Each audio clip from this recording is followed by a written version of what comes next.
আমি শফিকুল ইসলাম শিমুল 59-2 তারকা চিহ্নিত প্রশ্ন 198 আপনার মাধ্যমে মহান জাতীয় সংসদ উত্থাপন করছি। মাননীয় স্পিকার, আপনাকে ধন্যবাদ। ধন্যবাদ মাননীয় সদস্য। তারকা চিহ্নিত প্রশ্ন 198 সংসদে উত্থাপিত হলো। মাননীয় ডাক, টেলিযোগাযোগ ও তথ্য প্রযুক্তি প্রতিমন্ত্রী জনাব জুনায়েদ আহমেদ পলক। ধন্যবাদ মাননীয় স্পিকার, ধন্যবাদ মাননীয় সংসদ সদস্য। আমি তারকা চিহ্নিত প্রশ্ন 198 এর উত্তর প্রদান করছি মহান জাতীয় সংসদে। আমরা মাননীয় প্রধানমন্ত্রী জননেত্রী শেখ হাসিনার নেতৃত্বে স্মার্ট বাংলাদেশের অভিমুখে এগিয়ে চলেছি। স্মার্ট বাংলাদেশের সকল কিছুই হবে স্মার্ট ভাবে। সকল ধরনের কানেক্টিভিটি তার থাকবে ভূগর্ভস্থ। ইতিমধ্যেই দেশব্যাপী আমরা এই কার্যক্রম শুরুও করেছি।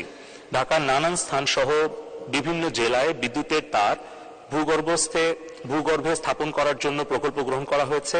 ভবিষ্যতে শতভাগ কানেক্টিভিটি সংযোগের তার ভূগর্ভে স্থাপন করা হবে। দেশের টিএনটি লাইন সমূহ শুধুমাত্র গ্রাহক পর্যায়ে কারিগরি কারণে মাটির উপর দিয়ে টানা হয়েছে, তবে বিভিন্ন স্থানে টিএনটির তার ভূগর্ভস্থ করা হয়েছে।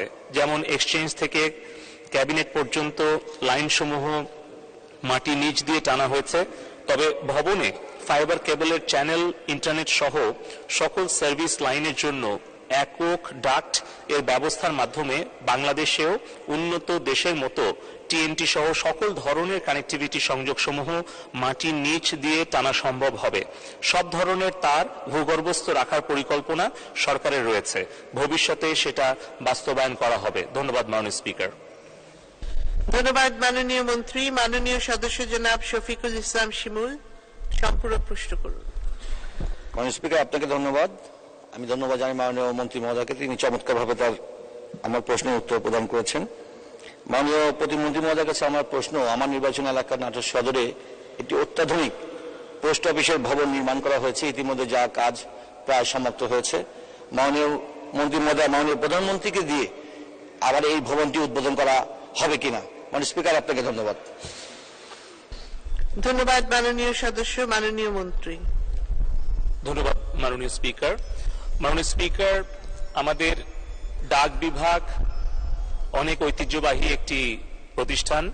মাননীয় প্রধানমন্ত্রী জননেত্রী শেখ হাসিনা গত 15 বছরে ডাক বিভাগের আধুনিকায়নের জন্য 8,500 পোস্ট অফিসকে পোস্ট অফিসে রূপান্তরিত করেছেন এবং বাংলাদেশে 277টি পোস্ট অফিসকে আধুনিকায়ন করেছেন এবং নাটোর জেলার প্রধান ডাকঘর ইতিমধ্যেই অত্যাধুনিক একটি ভবন নির্মাণ করা হয়েছে এবং মাননীয় তথ্য যোগাযোগ প্রযুক্তি উপদেষ্টা মহোদয়ের নির্দেশনায় আমরা সারা বাংলাদেশে 500টি ডাকঘরকে আমরা স্মার্ট সার্ভিস পয়েন্টে রূপান্তরিত করব এবং মাননীয় সংসদ সদস্য জনাব শফিকুল ইসলাম শিমুল যে অনুরোধটি করেছেন, অবশ্যই আমরা মাননীয় প্রধানমন্ত্রীর কাছে তার এই অনুরোধের প্রেক্ষিতে প্রধান ডাকঘর নাটোর উদ্বোধনের জন্য আমরা অনুরোধ করব এবং সেখানে একটি অত্যাধুনিক কমার্স হাব, ব্যাংকিং সেবা সহ সেখানে মাননীয় আইসিটি উপদেষ্টা মহোদয়ের নির্দেশনা ক্রমে একটি স্মার্ট সার্ভিস পয়েন্টও স্থাপন করা হবে এবং আমরা আশা করছি মাননীয় প্রধানমন্ত্রী নাটোর প্রধান ডাকঘর উদ্বোধনের মধ্য দিয়ে স্মার্ট ডাকঘর কার্যক্রমের শুভ সূচনা করবেন। ধন্যবাদ মাননীয় স্পিকার। ধন্যবাদ মাননীয় মন্ত্রী।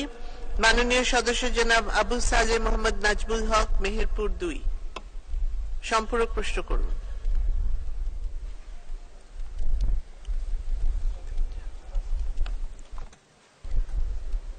মাননীয় সদস্য আবু সালেহ মোহাম্মদ নাজমুল হক,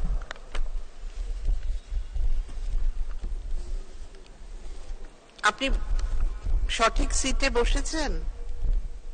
হাত তুলেছেন? জি, আচ্ছা। আমাতুল কিবরিয়া কেয়া চৌধুরী, হবিগঞ্জ 1, সম্পূরক প্রশ্ন করুন। আপনি পরে করবেন, আপনি বসুন। অনেক কৃতজ্ঞতা মাননীয় স্পিকার। মাননীয় স্পিকার, বঙ্গবন্ধু কন্যা দেশরত্ন শেখ হাসিনা জাতিকে স্বপ্ন দেখানোর অভ্যাসে পরিণত করেছেন। প্রত্যন্ত গ্রামের সাধারণ মানুষও এখন অনেক বড় স্বপ্ন দেখে। মাননীয় স্পিকার, আপনার মাধ্যমে মাননীয় আইসিটি মন্ত্রণালয়ের মাননীয় মন্ত্রী মহোদয়ের কাছে আমার প্রশ্ন, আমার যে হাওর, গুনিয়াজুড়ি হাওর এবং মকর হাওরের যে 2টি উপজেলা, আমার নবীগঞ্জ এবং বাহুবল, আমার নির্বাচনী এলাকা হবিগঞ্জ 1, এখানের প্রত্যন্ত অঞ্চলের সাধারণ মানুষের, খেটে খাওয়া মানুষের সন্তানদেরকে দেশরত্ন শেখ হাসিনার ডিজিটাল বাংলাদেশ, যে স্মার্ট বাংলাদেশের দিকে এগিয়ে যাচ্ছে, সেই স্মার্ট বাংলাদেশ বিনির্মাণে গড়বার জন্য তার মন্ত্রণালয় থেকে অতি শীঘ্রই কি কি ধরনের সেবা তিনি আমাদেরকে দিতে পারেন, আপনার মাধ্যমে সেটি জানতে চাই। মাননীয় স্পিকার, আপনার প্রতি নবীগঞ্জ বাহুবলের জনগণের পক্ষ থেকে কৃতজ্ঞতা। ধন্যবাদ মাননীয় স্পিকার। ধন্যবাদ মাননীয় সদস্য। মাননীয় মন্ত্রী। মাননীয় স্পিকার, আপনার মাধ্যমে মাননীয় সংসদ সদস্যকে ধন্যবাদ জানাতে চাই এবং তাকে আশ্বস্ত করতে চাই, বিগত দ্বাদশ জাতীয় সংসদ নির্বাচনের আগে যখন মাননীয় প্রধানমন্ত্রী ডিজিটাল বাংলাদেশের উপকার এবং স্মার্ট বাংলাদেশের স্বপ্নদ্রষ্টা বঙ্গবন্ধুর কন্যা জননেত্রী শেখ হাসিনা তার নতুন রূপকল্প 2041 স্মার্ট বাংলাদেশের ঘোষণা করেন, তখন কিন্তু 4টি স্তম্ভের ওপরে আগামীর 41 স্মার্ট বাংলাদেশ বিনির্মাণ হবে বলে উনি তার দিক নির্দেশনা দিয়েছেন। সেখানে প্রধান এবং প্রথম স্তম্ভ হচ্ছে স্মার্ট নাগরিক গড়ে তোলা এবং স্মার্ট নাগরিকদের গড়ে তোলার মধ্য দিয়ে স্মার্ট কর্মসংস্থানের সৃষ্টি করা এবং একটা cashless smart economy, paperless smart government এবং একটি ইনক্লুসিভ স্মার্ট সোসাইটি গড়ে তোলা। মাননীয় সংসদ সদস্য মহোদয়কে আপনার মাধ্যমে আশ্বস্ত করতে চাই, আমাদের যে মূল স্লোগান মাননীয় প্রধানমন্ত্রী দিয়েছেন নির্বাচনী ইশতেহারে, যে উন্নয়ন দৃশ্যমান, বাড়বে আরো কর্মসংস্থান। গত 15 বছরে আইটি সেক্টরে 20 লক্ষ কর্মসংস্থান সৃষ্টি হয়েছে।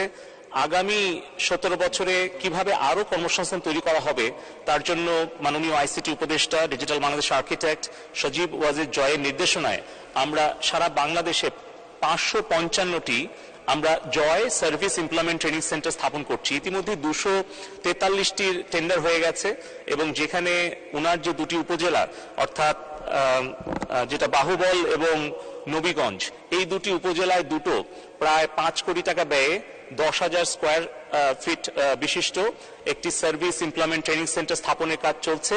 আশা করছি যে আগামী 2 বছরের মধ্যে নির্মাণ কাজ শেষ হলে সেখান থেকে প্রতি বছরই উনি 1000 করে তরুণ তরুণীকে উনি IT freelancing, e commerce, call centre agent সহ যাতে এই নবীগঞ্জ এবং বাহুবল উপজেলায় বসে তরুণ তরুণীরা বৈদেশিক মুদ্রা আয় করতে পারে, সেই 1 মাস, 3 মাস, 6 মাসের প্রশিক্ষণ দেওয়ার আমরা ব্যবস্থা করব।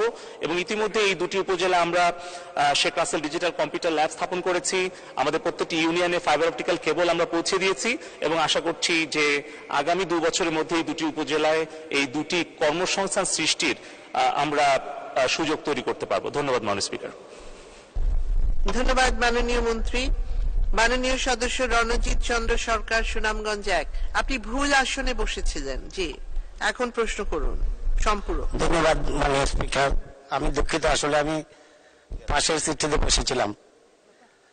আমি 224 সুনামগঞ্জ 1 নির্বাচনী এলাকার প্রতিনিধিত্ব করছি। আমার নির্বাচনী এলাকা বিপুল পরিমাণের শিক্ষিত যুব সমাজ কর্মহীন এবং বেকারত্ব অবস্থায় রয়েছে। তাদের আত্মকর্মসংস্থান এবং তাদেরকে প্রশিক্ষিত দক্ষ স্মার্ট যুব শক্তিতে রূপান্তরিত করার লক্ষ্যে কম্পিউটার প্রশিক্ষণের ব্যবস্থা করা জরুরি।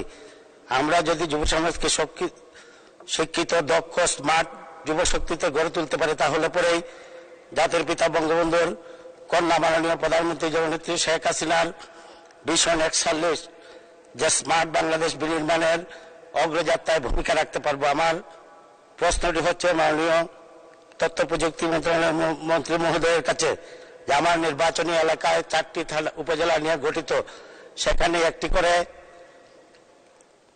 কম্পিউটার প্রশিক্ষণ কেন্দ্র করে গড়ে তুলবেন কিনা, সে ব্যাপারে কোনো পদক্ষেপ নেবেন কিনা আপনাকে। মাননীয় মন্ত্রী। ধন্যবাদ মাননীয় স্পিকার। ইতিমধ্যেই আমরা লার্নিং অ্যান্ড আর্নিং ডেভেলপমেন্ট প্রজেক্টের আওতায় সারা বাংলাদেশে 43,000 আইটি ফ্রিল্যান্সার তৈরি করেছি সরকারের উদ্যোগে সরাসরি। এবং মাননীয় স্পিকার, আপনার মাধ্যমে মাননীয় সংসদ সদস্যকে আশ্বস্ত করতে চাই, মাননীয় প্রধানমন্ত্রীর নির্দেশনায় আমরা শি পাওয়ার প্রজেক্টের আওতায় 10,500 নারী উদ্যোক্তা তৈরি করেছি এবং উনি নিজে একটি প্রকল্পের নাম এবং প্রকল্পের নির্দেশনা দিয়েছিলেন হার পাওয়ার, অর্থাৎ নারী শক্তি।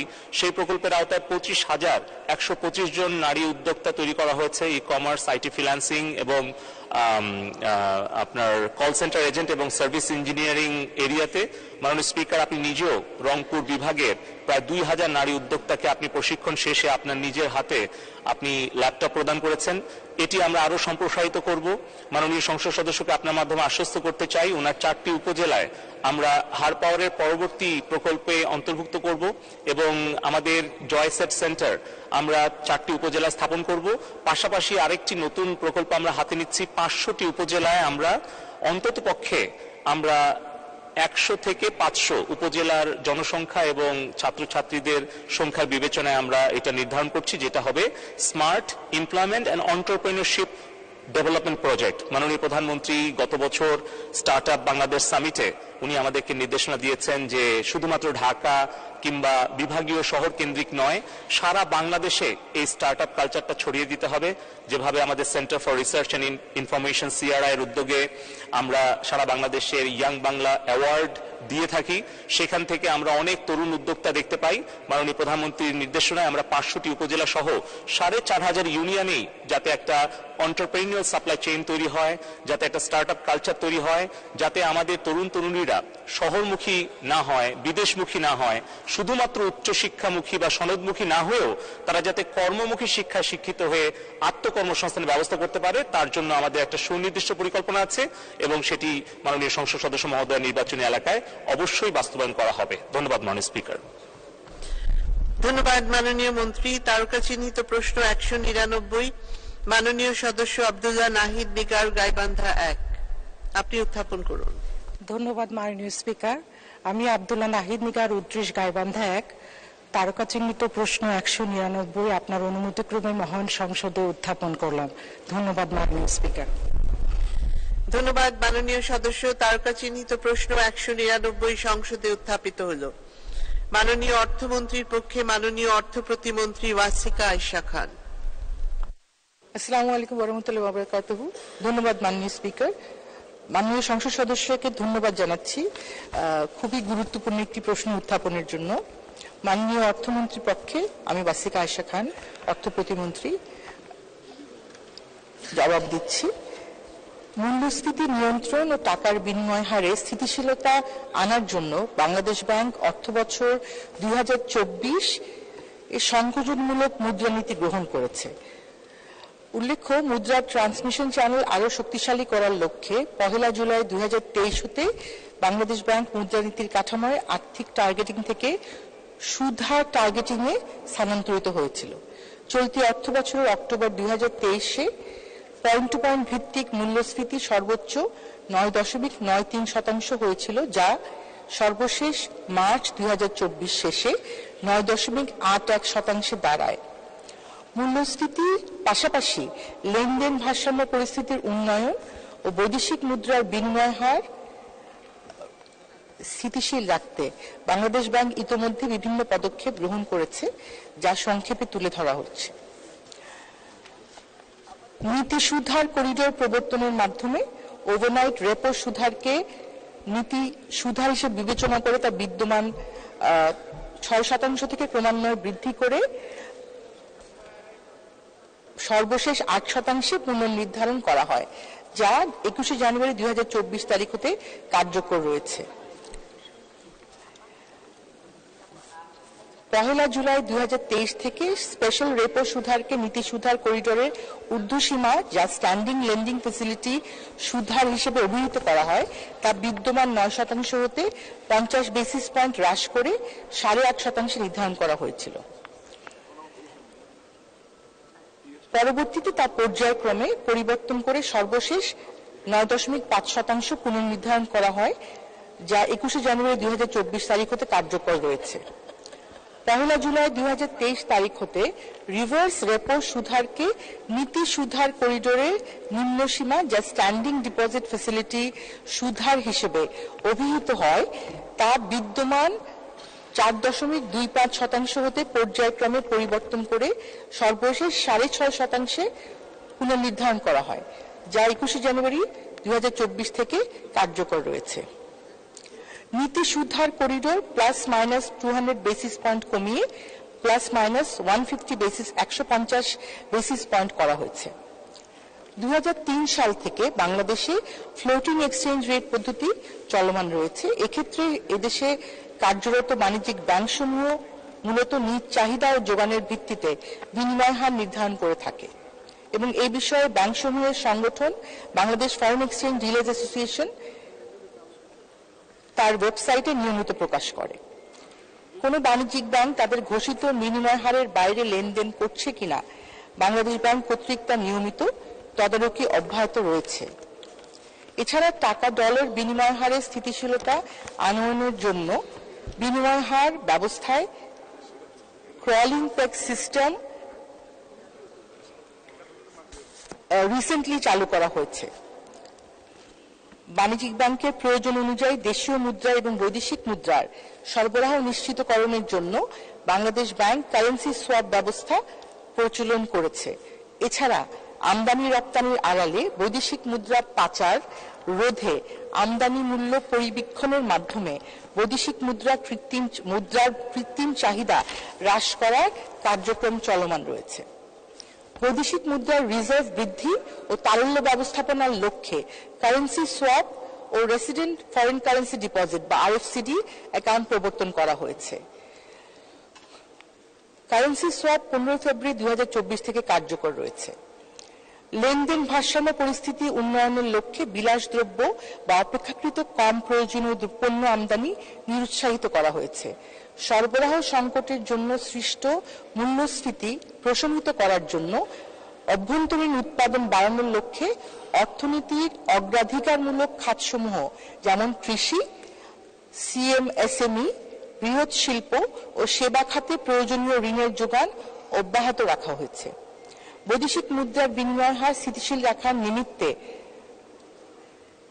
বাংলাদেশ ব্যাংক 1 জুলাই 2023 থেকে 27 এপ্রিল 2024 পর্যন্ত স্থানীয় মুদ্রা বাজারে নিট 9,139.65 মিলিয়ন মার্কিন ডলার বিক্রয় করেছে। ধন্যবাদ মাননীয় স্পিকার। ধন্যবাদ মাননীয় প্রতিমন্ত্রী। মাননীয় সদস্য আব্দুল্লাহ নাহিদ দিগার, আপনি একটি সম্পূরক প্রশ্ন করতে পারেন। ধন্যবাদ মাননীয় স্পিকার। হাজার বছরের শ্রেষ্ঠ বাঙালি জাতির জনক বঙ্গবন্ধু শেখ মুজিবুর রহমানের বহুমাত্রিক পেশাগত পরিচয়ের মাঝে বীমা সেবায় কাজ করার অভিজ্ঞতা সম্পর্কে আমরা জেনেছি। বীমা সেবাকে বঙ্গবন্ধু হৃদয়ে ধারণ করতেন। দুঃখজনকভাবে বাংলাদেশে এই বীমা সেবার প্রসারতা কাঙ্ক্ষিত পর্যায়ে যেতে পারেনি। 2021 সালে বৈশ্বিক জিডিপিতে বীমা সেবার গড় অবদান ছিল 7%, যেখানে বাংলাদেশের মাত্র 0.46%, এমনকি পার্শ্ববর্তী দেশ ভারতে ছিল 4.2%। বীমা শিল্পের অগ্রগতির জন্য বীমা নিয়ন্ত্রণকারী সংস্থা এবং বীমা প্রশ্ন করবেন মাননীয় সদস্য। অবশ্যই মাননীয় স্পিকার। আমার প্রশ্নটি হচ্ছে, মাননীয় স্পিকার, বীমা শিল্পের অগ্রগতির জন্য আস্থার সংকট দূর করে জনপ্রিয় করবার জন্য বিশ্ববিদ্যালয়ে বীমা বিষয়ে পড়াশোনা উদ্বুদ্ধ করার জন্য এবং জিডিপিতে বীমা শিল্পের অবদান বৈশ্বিক গড়ের কাছাকাছি আনয়নের জন্য গৃহীত পদক্ষেপ এবং পরিকল্পনার বিষয়ে মাননীয় অর্থ প্রতিমন্ত্রী মহোদয়ের কাছে বিনীতভাবে জানতে চাই। ধন্যবাদ মাননীয় স্পিকার। ধন্যবাদ মাননীয় সদস্য। মাননীয় প্রতিমন্ত্রী। ধন্যবাদ মাননীয় স্পিকার। ধন্যবাদ মাননীয় সদস্য আপনার খুব চমৎকার সম্পূরক প্রশ্নের জন্য। 2009 সালে মাননীয় প্রধানমন্ত্রী জননেত্রী শেখ হাসিনার সরকার ক্ষমতা গ্রহণের পরই বীমা শিল্পের উন্নয়ন এবং শিল্পের গতিশীলতা আনার জন্য নানামুখী পদক্ষেপ গ্রহণ করেন।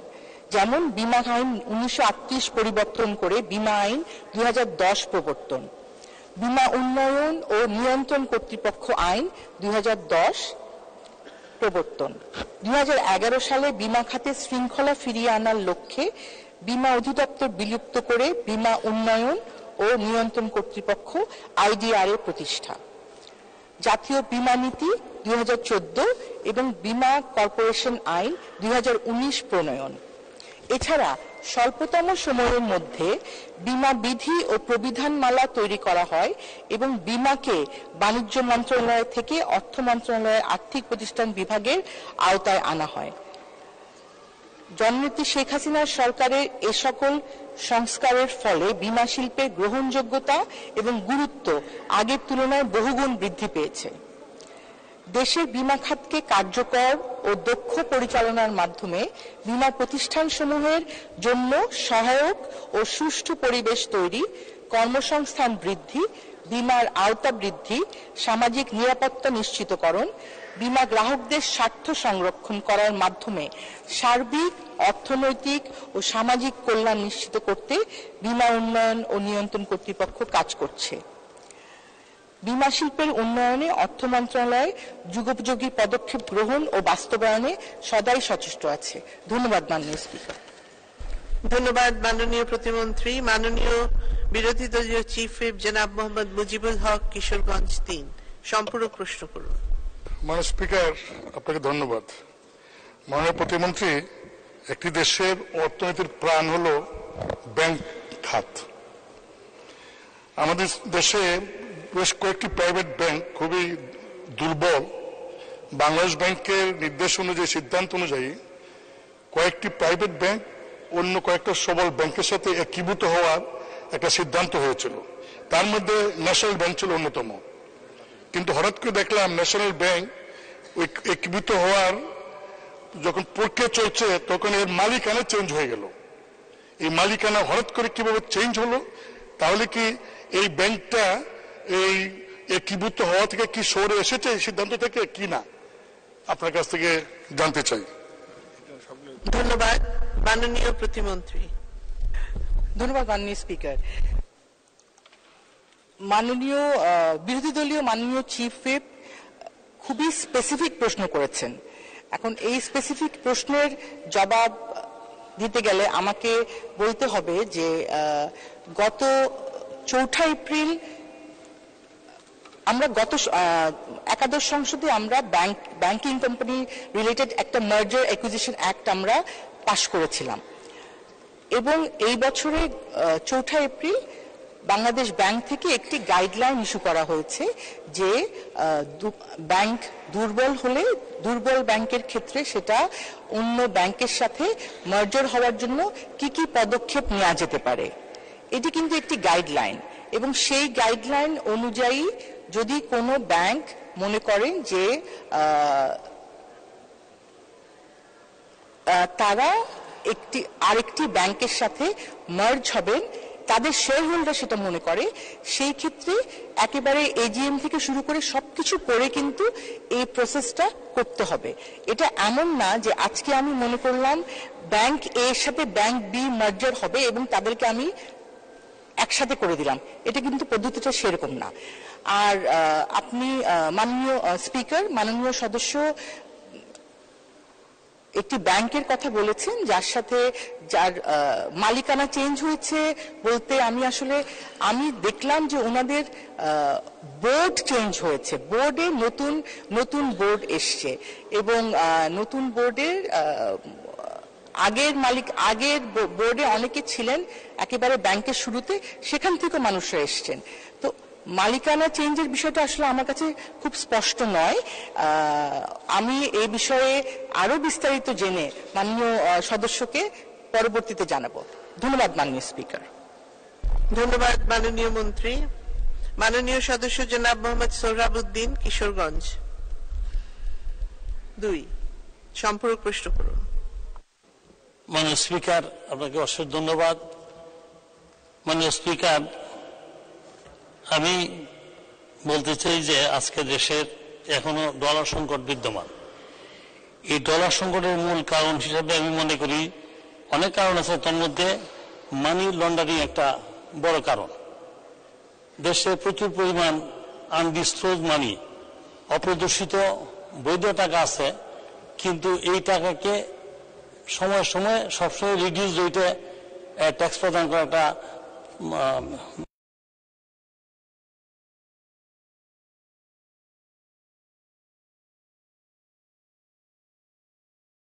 এই মানি লন্ডারিং আছে বলেই আজকে ডলার সংকট।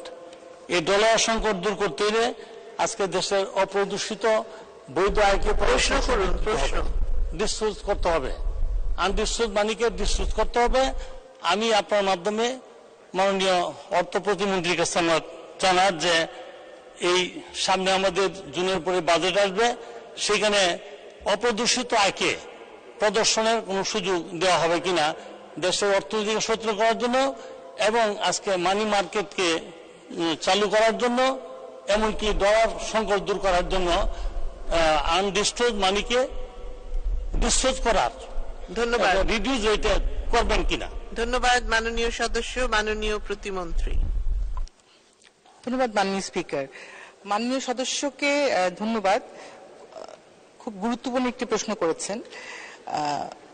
তবে মাননীয় স্পিকার, এই মুহূর্তে অপ্রদিশ্রিত আয়কে প্রদর্শন করার জন্য প্রস্তাবিত বাজেটে, মানে যে বাজেট প্রস্তাব করা হবে সেখানে এটি আছে কিনা আমি আসলে এই মুহূর্তে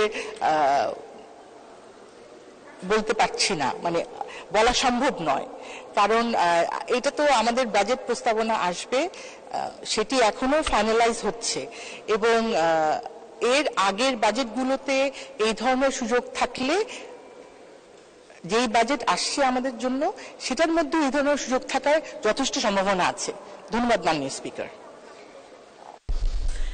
ধন্যবাদ মাননীয় মন্ত্রী। তারকা চিহ্নিত প্রশ্ন 200, মাননীয় সদস্য জনাব মোহাম্মদ আবুল কালাম, নাটোর 1, আপনি উত্থাপন করুন। মাননীয় স্পিকার, আপনাকে ধন্যবাদ। আমি মোহাম্মদ আবুল কালাম, 58, নাটোর 1। আমার তারকা চিহ্নিত প্রশ্ন 200 আপনার মাধ্যমে মহান জাতীয় সংসদ উপস্থাপন করছি। মাননীয় স্পিকার, আপনাকে ধন্যবাদ। ধন্যবাদ মাননীয় সদস্য। তারকা চিহ্নিত প্রশ্ন 200 সংসদে উত্থাপিত হলো। মাননীয় ডাক, টেলিযোগাযোগ ও তথ্য প্রযুক্তি প্রতিমন্ত্রী জনাব জুনায়েদ আহমেদ পলক। ধন্যবাদ মাননীয় স্পিকার। মাননীয় সংসদ সদস্য মহোদয়কে ধন্যবাদ চমৎকার একটি প্রশ্ন করার জন্য। আমি তারকা চিহ্নিত প্রশ্ন 200 এর উত্তর প্রদান করছি মহান জাতীয় সংসদে। আমরা মাননীয় প্রধানমন্ত্রী জননেত্রী শেখ হাসিনার নেতৃত্বে স্মার্ট বাংলাদেশ বিনির্মাণের পথে অগ্রসর হয়েছি। স্মার্ট বাংলাদেশের অন্যতম স্তম্ভ হচ্ছে স্মার্ট নাগরিক। তাই স্মার্ট নাগরিক তথা একটি স্মার্ট প্রজন্ম গড়ে তোলার জন্য আমাদের প্রয়োজন প্রযুক্তিগতভাবে দক্ষ জনবল। এই বিষয়টিকে বঙ্গবন্ধু কন্যা গভীরভাবে অনুধাবন করেছেন এবং তার দূরদর্শী নেতৃত্ব দিয়ে আমাদের দিক নির্দেশনা দিয়েছেন। ভবিষ্যৎ প্রজন্মের সন্তানেরা যেন প্রযুক্তিগতভাবে দক্ষ হয়ে ওঠে, সেজন্য তিনি প্রাথমিক শিক্ষা স্তর থেকেই তথ্য প্রযুক্তি বিষয়টিকে পাঠ্যসূচির মধ্যে অন্তর্ভুক্ত করেছেন। এর ফলে আমাদের শিশুরা শৈশব থেকেই কম্পিউটার কোডিং এর মতো বিষয়কে খুব সহজেই শেখার সুযোগ পাচ্ছে। মাননীয় প্রধানমন্ত্রী জননেত্রী শেখ হাসিনার নেতৃত্বাধীন সরকার ভবিষ্যৎ প্রজন্মকে ফ্রন্টিয়ার টেকনোলজিতে দক্ষ করে গড়ে তোলার জন্য সকল ধরনের উদ্যোগ গ্রহণ করেছে এবং সেই সকল উদ্যোগের যথাযথ বাস্তবায়নে নিরন্তর কাজ করে যাচ্ছে। এরই অংশ হিসেবে আপনার নির্বাচনী এলাকা 58 নাটোর 1, নাটোর জেলার লালপুর উপজেলায় তথ্য যোগাযোগ প্রযুক্তি অধিদপ্তর কর্তৃক শেখ রাসেল ডিজিটাল ল্যাব স্থাপন প্রথম পর্যায়ে প্রকল্পের আওতায় 17টি শিক্ষা প্রতিষ্ঠান এবং শেখ রাসেল ডিজিটাল ল্যাব স্থাপন দ্বিতীয় পর্যায়ে প্রকল্পের আওতায় 12টি শিক্ষা প্রতিষ্ঠান সহ মোট 29টি শিক্ষা প্রতিষ্ঠানে শেখ রাসেল ডিজিটাল ল্যাব স্থাপন করা হয়েছে। মাননীয় স্পিকার, তালিকাটি এখানে দীর্ঘ আছে, আপনি অনুমতি দিলে অংশবিশেষ পঠিত বলে গণ্য করা যেতে পারে। পঠিত বলেই গণ্য করা হবে। আর দ্বিতীয় অংশে পাশাপাশি নাটোর জেলার বাগাতিপাড়া উপজেলায় তথ্য যোগাযোগ প্রযুক্তি অধিদপ্তর কর্তৃক শেখ রাসেল ডিজিটাল ল্যাব স্থাপন প্রকল্প প্রথম পর্যায়ে প্রকল্পের আওতায় 6টি শিক্ষা প্রতিষ্ঠান এবং Sheikh Russel digital computer lab দ্বিতীয় পর্যায়ে প্রকল্পের আওতায় 1টি, Sheikh Russel school of future সহ 7টি শিক্ষা প্রতিষ্ঠানে অর্থাৎ 13টি শিক্ষা প্রতিষ্ঠানে শেখ রাসেল ডিজিটাল ল্যাব স্থাপন করা হয়েছে। তালিকাটি আবারও আমি মাননীয় স্পিকার পঠিত বলে গণ্য করার জন্য অনুরোধ করছি। মাননীয় মন্ত্রী, অবশিষ্ট অংশই পঠিত বলে গণ্য করা হবে। প্রকল্পের অধীনে আরো 25টি শিক্ষা প্রতিষ্ঠানে শেখ রাসেল ডিজিটাল ল্যাব স্থাপন করা হয়েছে। ইতিমধ্যেই লালপুর উপজেলায় শেখ রাসেল ডিজিটাল ল্যাব স্থাপনের নিমিত্তে আপনার মাননীয় সংসদ সদস্য মহোদয়ের নিকট থেকে যে ডিও মারফত 26টি প্রতিষ্ঠানের তালিকা এবং অন্যান্য 7টি শিক্ষা প্রতিষ্ঠানের আবেদন পাওয়া গিয়েছে। এছাড়া বাগাতিপাড়া উপজেলায় শেখ রাসেল ল্যাব স্থাপনের নিমিত্তে আপনার মাননীয় সংসদ সদস্য মহোদয়ের নিকট থেকে যে ডিও মারফত 32টি শিক্ষা প্রতিষ্ঠানের তালিকা পাওয়া গিয়েছে। প্রাপ্ত তালিকা যাচাই বাছাই কার্যক্রম চলছে।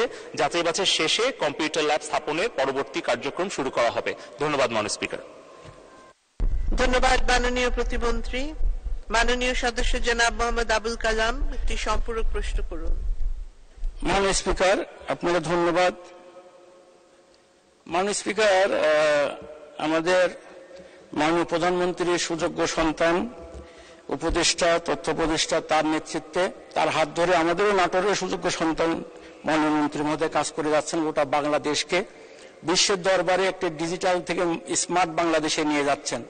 আমার প্রশ্ন যে এই ভালো 18 কোটি মানুষের যে ভালো কাজ হচ্ছে, এই ভালো কাজের মধ্যে কিছু দুষ্ট লোক এই রাত্রে হ্যাকারদের মাধ্যমে হাজার হাজার কোটি টাকা, তারা শত শত টাকা, তারা লক্ষ লক্ষ টাকা, কোটি টাকা তারা রাতারাতি তারা লুট করে নিচ্ছে, আর অসহায় মানুষগুলা কান্নাকাটি করছে। এই প্রক্রিয়াটা কি, কিভাবে এই মধ্যে দিয়ে তারা রাতেই টাকাটা নিয়ে চলে যাচ্ছে এবং কিভাবে তারা এটা করে যাচ্ছে, মামলাতেও রোধ করা যাচ্ছে না। মাননীয় মন্ত্রী আপনিও জানেন, তো এটা এই কি আপনার মানে পদ্ধতি, প্রযুক্তি আছে যে এই হ্যাকাররা এবং এই জুয়ারিরা যাতে সর্বনাশ মানুষকে, সাধারণ মানুষকে যাতে কষ্ট না দেয়, এই কষ্ট রোধ করবে, আপনার কি কি পদক্ষেপ আছে মাননীয় মন্ত্রী? এটা আমার জানার ইচ্ছা। আপনাকে ধন্যবাদ মাননীয় স্পিকার। ধন্যবাদ মাননীয় সদস্য, মাননীয় প্রতিমন্ত্রী। ধন্যবাদ মাননীয় স্পিকার। মাননীয় সংসদ সদস্য মহোদয়কে আপনার মাধ্যমে ধন্যবাদ জানাই অত্যন্ত গুরুত্বপূর্ণ একটি প্রশ্ন উত্থাপন করার জন্য। ডিজিটাল বাংলাদেশের যত অগ্রগতি হচ্ছে, সাইবার জগতে অপরাধ, প্রবণতা এবং ঝুঁকি ততই বাড়ছে। 2008 সালের আগে, অর্থাৎ মাননীয় প্রধানমন্ত্রী জননেত্রী শেখ হাসিনা ডিজিটাল বাংলাদেশ রূপকল্প বাস্তবায়ন কার্যক্রম শুরুর আগে আমাদের আর্থিক লেনদেন অথবা সরকারি সেবা বলতে গেলে তেমন কোনো কার্যক্রম ছিল না, যার ফলে কিন্তু সাইবার ঝুঁকিটাও কম ছিল। যত দ্রুত আমরা আমাদের ডিজিটাইজেশন করেছি, তত বেশি কিন্তু অর্থ এবং উপাত্তের সুরক্ষা আমাদের প্রয়োজনীয় হয়ে দেখা দিয়েছে, যার ফলে কিন্তু আমরা 2018 সালে ডিজিটাল সিকিউরিটি অ্যাক্ট এই মহান জাতীয় সংসদে আমরা পাশ করেছিলাম এবং তারপরে সময়ের প্রেক্ষিতে প্রয়োজনের তাগিদে এখন নতুন আইন সাইবার সিকিউরিটি অ্যাক্ট এটি 2023 প্রণয়ন করা হয়েছে এবং তারই আলোকে আমরা 4টি মূল স্তম্ভ নিয়ে কাজ করছি। প্রথমত, মাননীয় প্রধানমন্ত্রীর নেতৃত্বে একটি ন্যাশনাল সাইবার সিকিউরিটি কাউন্সিল রয়েছে। সেখান থেকে আমাদের এই জাতীয় নিরাপত্তা নিশ্চিত করার জন্য সকল আইন শৃঙ্খলা রক্ষাকারী বাহিনী এবং অন্যান্য প্রযুক্তি বিশেষজ্ঞরা কাজ করছেন। দ্বিতীয়ত, আমাদের যেই ফরেনসিক ল্যাব, সেখানেও কাজ হচ্ছে। কোনো অপরাধ যদি সংঘটিত হয় তাহলে সেই অপরাধকে চিহ্নিত করা, অপরাধীদেরকে চিহ্নিত করা এবং তথ্য উপাত্ত সংগ্রহ করার জন্য, যাচাই বাছাই করার জন্য সেই ডিজিটাল ফরেনসিক ল্যাব কাজ করছে।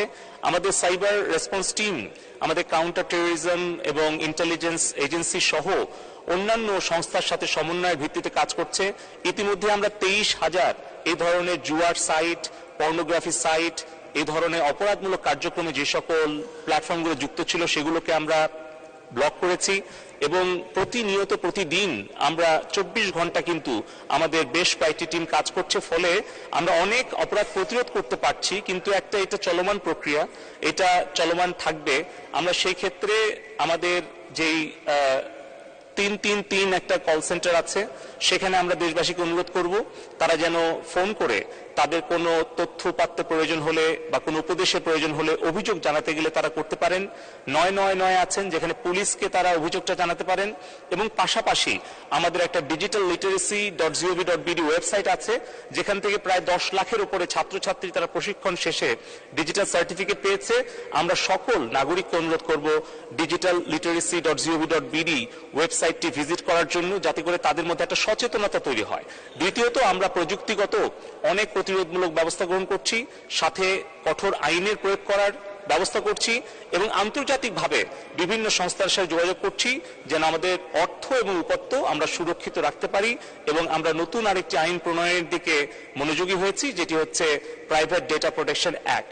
এর ফলে আমরা আশা করছি যে এই ধরনের সাইবার অপরাধীদেরকে আমরা প্রতিরোধ করে আমাদের দেশের ব্যক্তি, প্রতিষ্ঠান এবং রাষ্ট্রীয় সাইবার নিরাপত্তা আমরা নিশ্চিত করতে পারি। ধন্যবাদ মাননীয় স্পিকার। ধন্যবাদ মাননীয় প্রতিমন্ত্রী। মাননীয় সদস্য নিলুফার আঞ্জুম, ময়মনসিংহ 3, সম্পূরক প্রশ্ন করুন। মাননীয় স্পিকার, আপনাকে ধন্যবাদ। আমরা এখন একটা বদলে যাওয়া বাংলাদেশের গল্প শুনছি, ডিজিটাল স্মার্ট বাংলাদেশ, যেটা একসময় স্বপ্ন ছিল সেটা এখন বাস্তব। আমার প্রথম পর্যায়ে আমার উপজেলা গৌরীপুর ময়মনসিংহ 3 148। এখানে আমি প্রতিদিন প্রতিটা বাড়ি গিয়ে মা বোনদের কাছে গিয়েছি এবং বলেছি যে তাদেরকে নতুন কর্মসংস্থানের ব্যবস্থা করা হবে ডিজিটাল পদ্ধতিতে ফ্রিল্যান্সিং এর মাধ্যমে।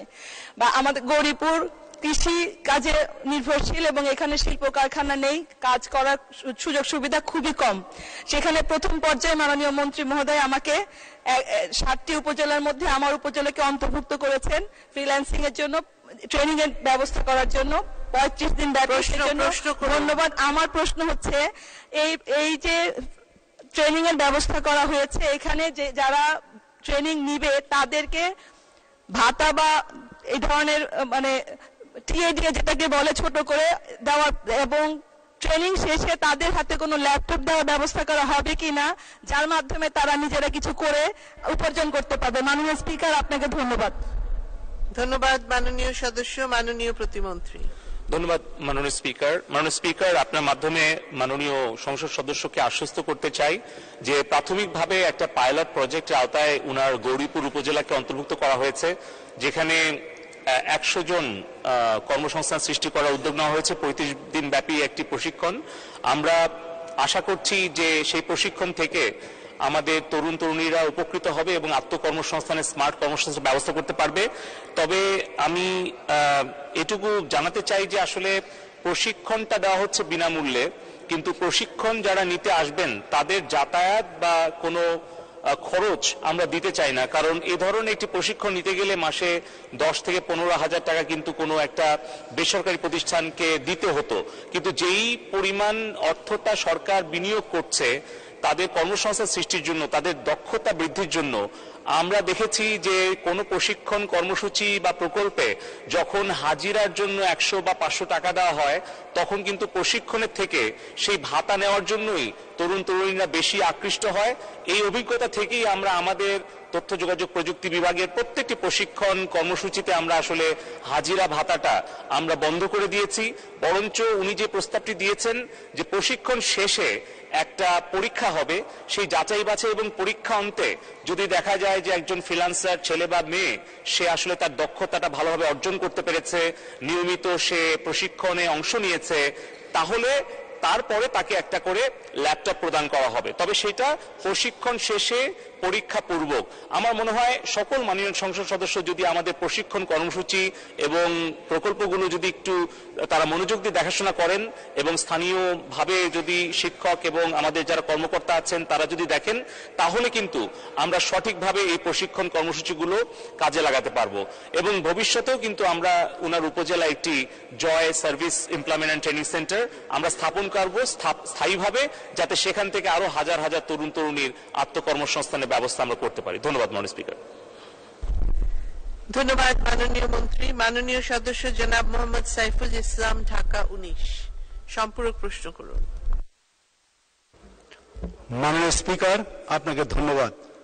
মাননীয় স্পিকার, আমি মাননীয় মন্ত্রী মহোদয়ের কাছে জানতে চাই, ডাক, টেলিযোগাযোগ ও প্রযুক্তি বিষয়ক মাননীয় মন্ত্রী মহোদয়, ইদানিং দেখা যাচ্ছে ফেক ফেসবুক আইডি খুলে একজন জনপ্রতিনিধি কিংবা ব্যবসায়ীকে যা তা লিখে তার মান সম্মান ক্ষুণ্ণ করছে, এবং ইউটিউব আইডি খুলে যা তা সে লিখছে এবং মানুষের মান সম্মান নিয়ে ছিনিমিনি খেলছে।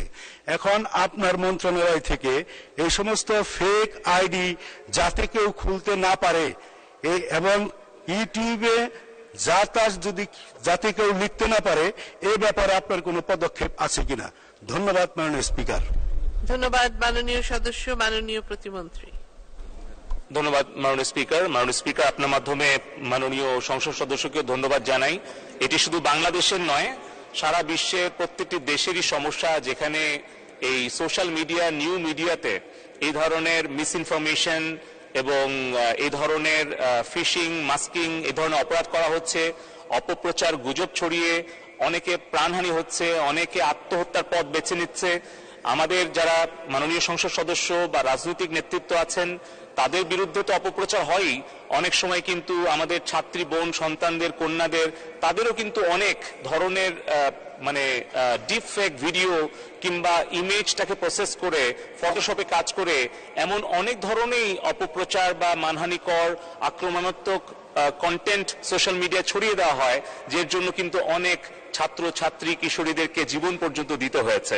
তো সেই ক্ষেত্রেই কিন্তু প্রয়োজনে এবং সময়ের তাগিদে আমরা সাইবার সিকিউরিটি অ্যাক্ট প্রণয়ন করেছি এবং যে কোনো কেউ যদি ক্ষতিগ্রস্ত হয় তাহলে সে আইনের আশ্রয় গ্রহণ করতে পারে, তার বিরুদ্ধে আইনগত ব্যবস্থা গ্রহণ করতে পারে।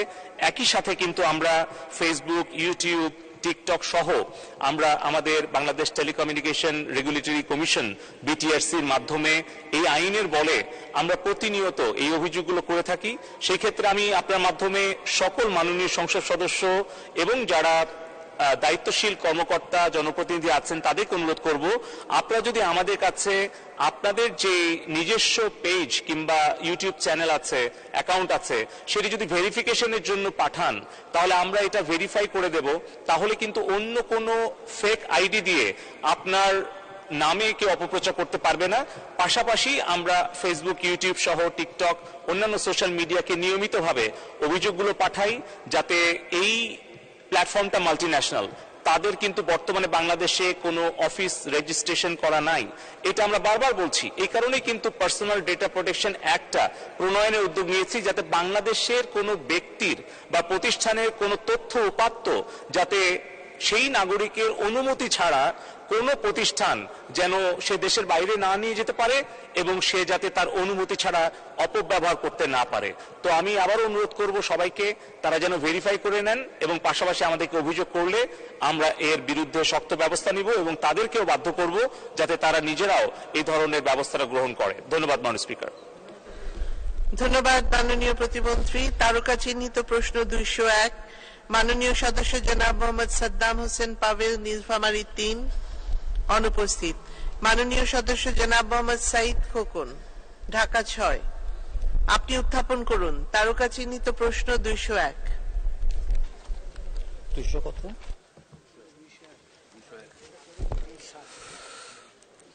আমি মোহাম্মদ সাইদ খোকন, তারকা চিহ্নিত প্রশ্ন 201 মহান সংসদে উপস্থাপন করলাম। ধন্যবাদ মাননীয় সদস্য। তারকা চিহ্নিত প্রশ্ন 201 সংসদে উত্থাপিত হল। মাননীয় ডাক, টেলিযোগাযোগ ও তথ্য প্রযুক্তি প্রতিমন্ত্রী জনাব জুনায়েদ আহমেদ পলক। ধন্যবাদ মাননীয় স্পিকার। মাননীয় স্পিকার, তারকা চিহ্নিত প্রশ্ন 201 এর উত্তর এই মহান জাতীয় সংসদে প্রদান করছি। স্মার্ট বাংলাদেশের স্মার্ট প্রজন্ম গড়ে তোলার জন্য মাননীয় প্রধানমন্ত্রী জননেত্রী শেখ হাসিনার নেতৃত্বাধীন সরকার কাজ করে যাচ্ছে। এরই অংশ হিসেবে নীলফামারী জেলার জলঢাকা উপজেলায় তথ্য ও যোগাযোগ প্রযুক্তি অধিদপ্তরের আওতাধীন শেখ রাসেল ডিজিটাল ল্যাব প্রকল্পের মাধ্যমে একটি Sheikh Russel school of future সহ মোট 25টি শিক্ষা প্রতিষ্ঠানে শেখ রাসেল ডিজিটাল ল্যাব স্থাপন করা হয়েছে। তালিকা মাননীয় স্পিকার আপনাকে পঠিত বলে গণ্য করার জন্য অনুরোধ করছি। এর পাশাপাশি নীলফামারী জেলার কিশোরগঞ্জ উপজেলায় তথ্য যোগাযোগ প্রযুক্তি অধিদপ্তরের আওতায় শেখ রাসেল ল্যাব প্রকল্পের আওতায় একটি Sheikh Russel school of future সহ মোট 18টি প্রতিষ্ঠানে শেখ রাসেল ল্যাব স্থাপন করা হয়েছে। এক্ষেত্রেও আমি তালিকাটি পঠিত বলে গণ্য করার জন্য অনুরোধ করছি। জি, পঠিত বলে গণ্য করা হবে। আগামীতে নীলফামারী 3 জলঢাকা কিশোরগঞ্জ সংসদীয় আসনে ডিজিটাল সংযোগ স্থাপন ইডিসি প্রকল্পের অধীনে আরো 25টি শিক্ষা প্রতিষ্ঠানে শেখ রাসেল ডিজিটাল ল্যাব স্থাপন করা হবে। ইতিমধ্যে জলঢাকা উপজেলায় শেখ রাসেল ডিজিটাল ল্যাব স্থাপনের নিমিত্তে আপনার মাননীয় সংসদ সদস্য মহোদয়ের নিকট থেকে ডিও মারফত 4টি প্রতিষ্ঠানের তালিকা এবং অন্যান্য 8টি শিক্ষা প্রতিষ্ঠানে আবেদন পাওয়া গিয়েছে। এছাড়া কিশোরগঞ্জ উপজেলায় শেখ রাসেল ডিজিটাল ল্যাব স্থাপনের নিমিত্তে আপনার মাননীয় সংসদ সদস্য মহোদয়ের নিকট থেকে ডিও মারফত 18টি প্রতিষ্ঠানের তালিকা এবং অন্যান্য 4টি শিক্ষা প্রতিষ্ঠানে আবেদন পাওয়া গিয়েছে। প্রাপ্ত তালিকা যাচাই বাছাই কার্যক্রম শুরু হয়েছে। যাচাই বাছাই শেষে কম্পিউটার ল্যাব স্থাপনের পরবর্তী কার্যক্রম শুরু হবে। ধন্যবাদ মাননীয় স্পিকার। ধন্যবাদ মাননীয় মন্ত্রী। মাননীয় সদস্য জনাব মোহাম্মদ সাইদ খোকন, সম্পূরক প্রশ্ন করুন। মাননীয় স্পিকার, আজ আমাদের সংসদ নেতা মাননীয় প্রধানমন্ত্রী তার প্রয়াত স্বামী আন্তর্জাতিক খ্যাতি সম্পন্ন পরমাণু বিজ্ঞানী ডক্টর এম এ ওয়াজেদ মিয়ার 15তম মৃত্যুবার্ষিকী, তার স্মৃতির প্রতি শ্রদ্ধা জানিয়ে আমি প্রশ্ন করছি মাননীয় প্রতিমন্ত্রীকে, পুরনো ঢাকায় ডিজিটাল ল্যাব স্থাপনের কোনো পরিকল্পনা মাননীয় প্রতিমন্ত্রী রয়েছে কিনা, যদি না থাকে এ ব্যাপারে তিনি কোনো উদ্যোগ গ্রহণ করবেন কিনা? ধন্যবাদ মাননীয় স্পিকার। ধন্যবাদ মাননীয় সদস্য। মাননীয় প্রতিমন্ত্রী। মাননীয় স্পিকার, আপনার মাধ্যমে মাননীয় সংসদ সদস্য মহোদয়কে আশ্বস্ত করতে চাই, ওনার নির্বাচনী এলাকায় আমাদের এস্টাবলিশিং ডিজিটাল কানেক্টিভিটি প্রকল্পের আওতায় নতুন করে Sheikh Russel digital computer lab এবং স্কুল অফ ফিউচার প্রতিষ্ঠা করার পরিকল্পনা রয়েছে এবং আগামী 2025 সালের মধ্যে সারা বাংলাদেশে আরো 10,000 Sheikh Russel digital computer lab প্রতিষ্ঠা করা, সেকেন্ডারি এবং হায়ার সেকেন্ডারি লেভেলে, এবং প্রাথমিক বিদ্যালয় পর্যায়ে আরো 5,000 Sheikh Russel digital computer lab প্রতিষ্ঠার পরিকল্পনা তথ্য যোগাযোগ প্রযুক্তি বিভাগের রয়েছে। ধন্যবাদ মাননীয় স্পিকার।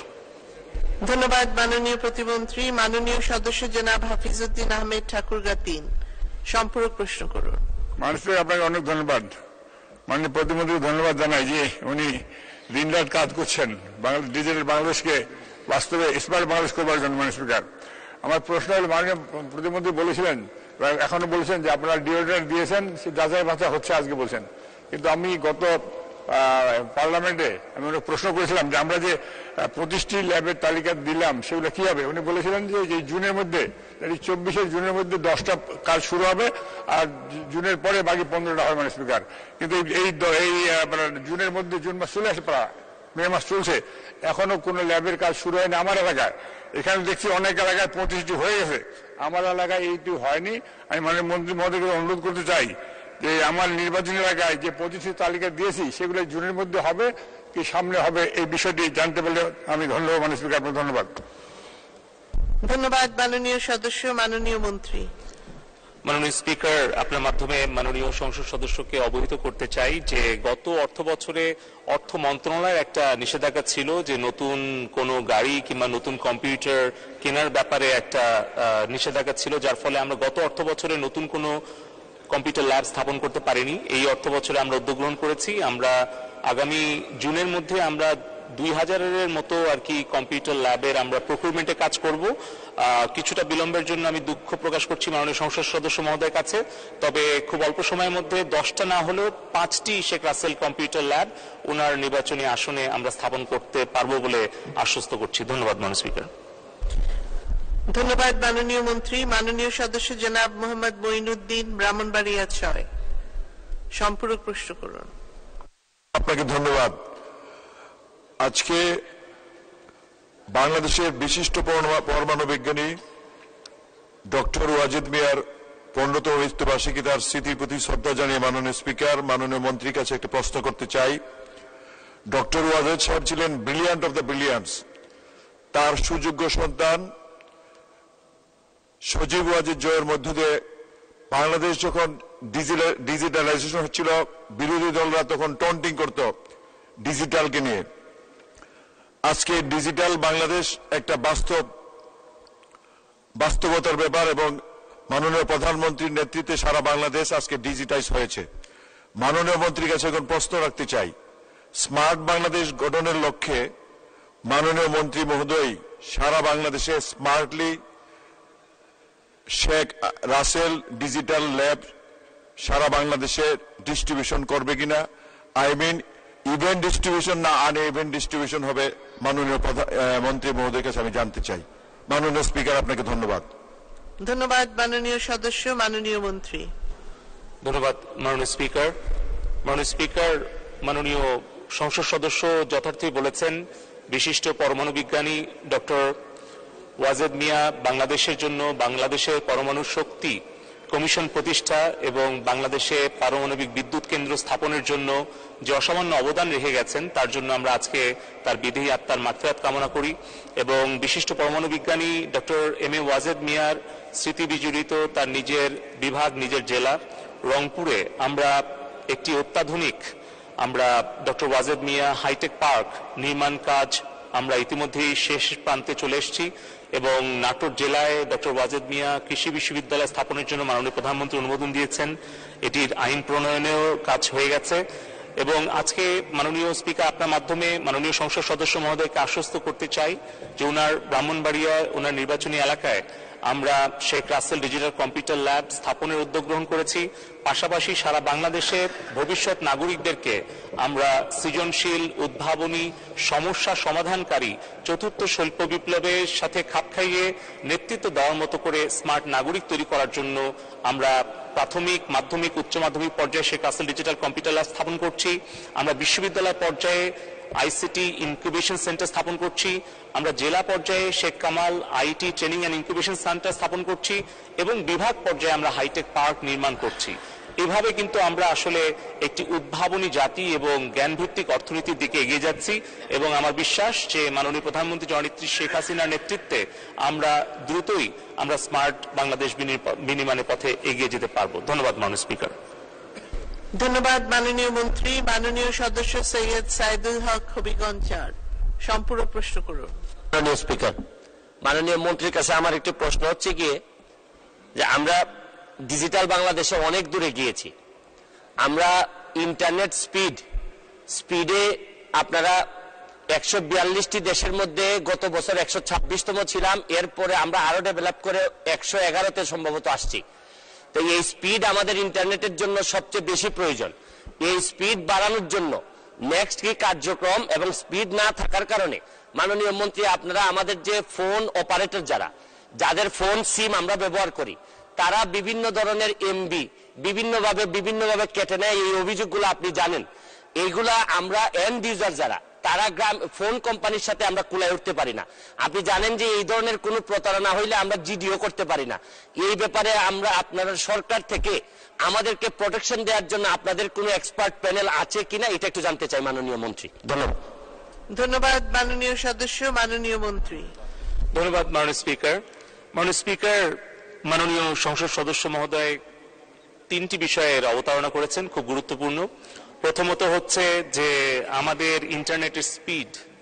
আমি আনন্দের সাথে বলতে পারি যে বাংলাদেশে ইন্টারনেটের যে ব্যয় মূল্য, এটি পৃথিবীর অন্যতম সস্তা দামে আমরা ইন্টারনেট কিনতে পারি, যার অবদান আমাদের মাননীয় প্রধানমন্ত্রী জননেত্রী শেখ হাসিনার এবং মাননীয় আইসিটি উপদেষ্টা সজীব ওয়াজেদ জয়ের। কারণ আজ থেকে 15 বছর আগে বাংলাদেশে ইন্টারনেট ব্যবহারকারীর সংখ্যা ছিল মাত্র 50 লাখ মাননীয় স্পিকার, এবং তখন ইন্টারনেট পার এমবিপিএস এর দাম ছিল 85,000 টাকা, এবং ঢাকার বাইরে কোনো ব্রডব্যান্ড কানেক্টিভিটি ছিল না। মোবাইল নেটওয়ার্ক তখন, এখন যে 5th জেনারেশনে আমরা আছি, এটা কিন্তু 2nd জেনারেশনে ছিল, অর্থাৎ মোবাইলে আমরা ইন্টারনেট ব্যবহার করতে পারতাম না। সেইখান থেকে কিন্তু এখন ইন্টারনেট আমরা পার এমবিপিএস 50 টাকায় নামিয়ে আনতে পেরেছি, এবং বাংলাদেশি ইন্টারনেট ব্যবহারকারীর সংখ্যা 13 কোটিতে উন্নীত করতে পেরেছি, এবং ঢাকা থেকে বিভাগ, জেলা, উপজেলা হয়ে এখন ইউনিয়ন, এমনকি আপনি যদি প্রত্যন্ত চর কিংবা দ্বীপ কিংবা পাহাড় যেখানেই যান, বাংলাদেশের 98% ভূখণ্ড এখন 4th জেনারেশন মোবাইল নেটওয়ার্ক আওতায় এসছে। এখন 19 কোটি সিম ব্যবহারকারী।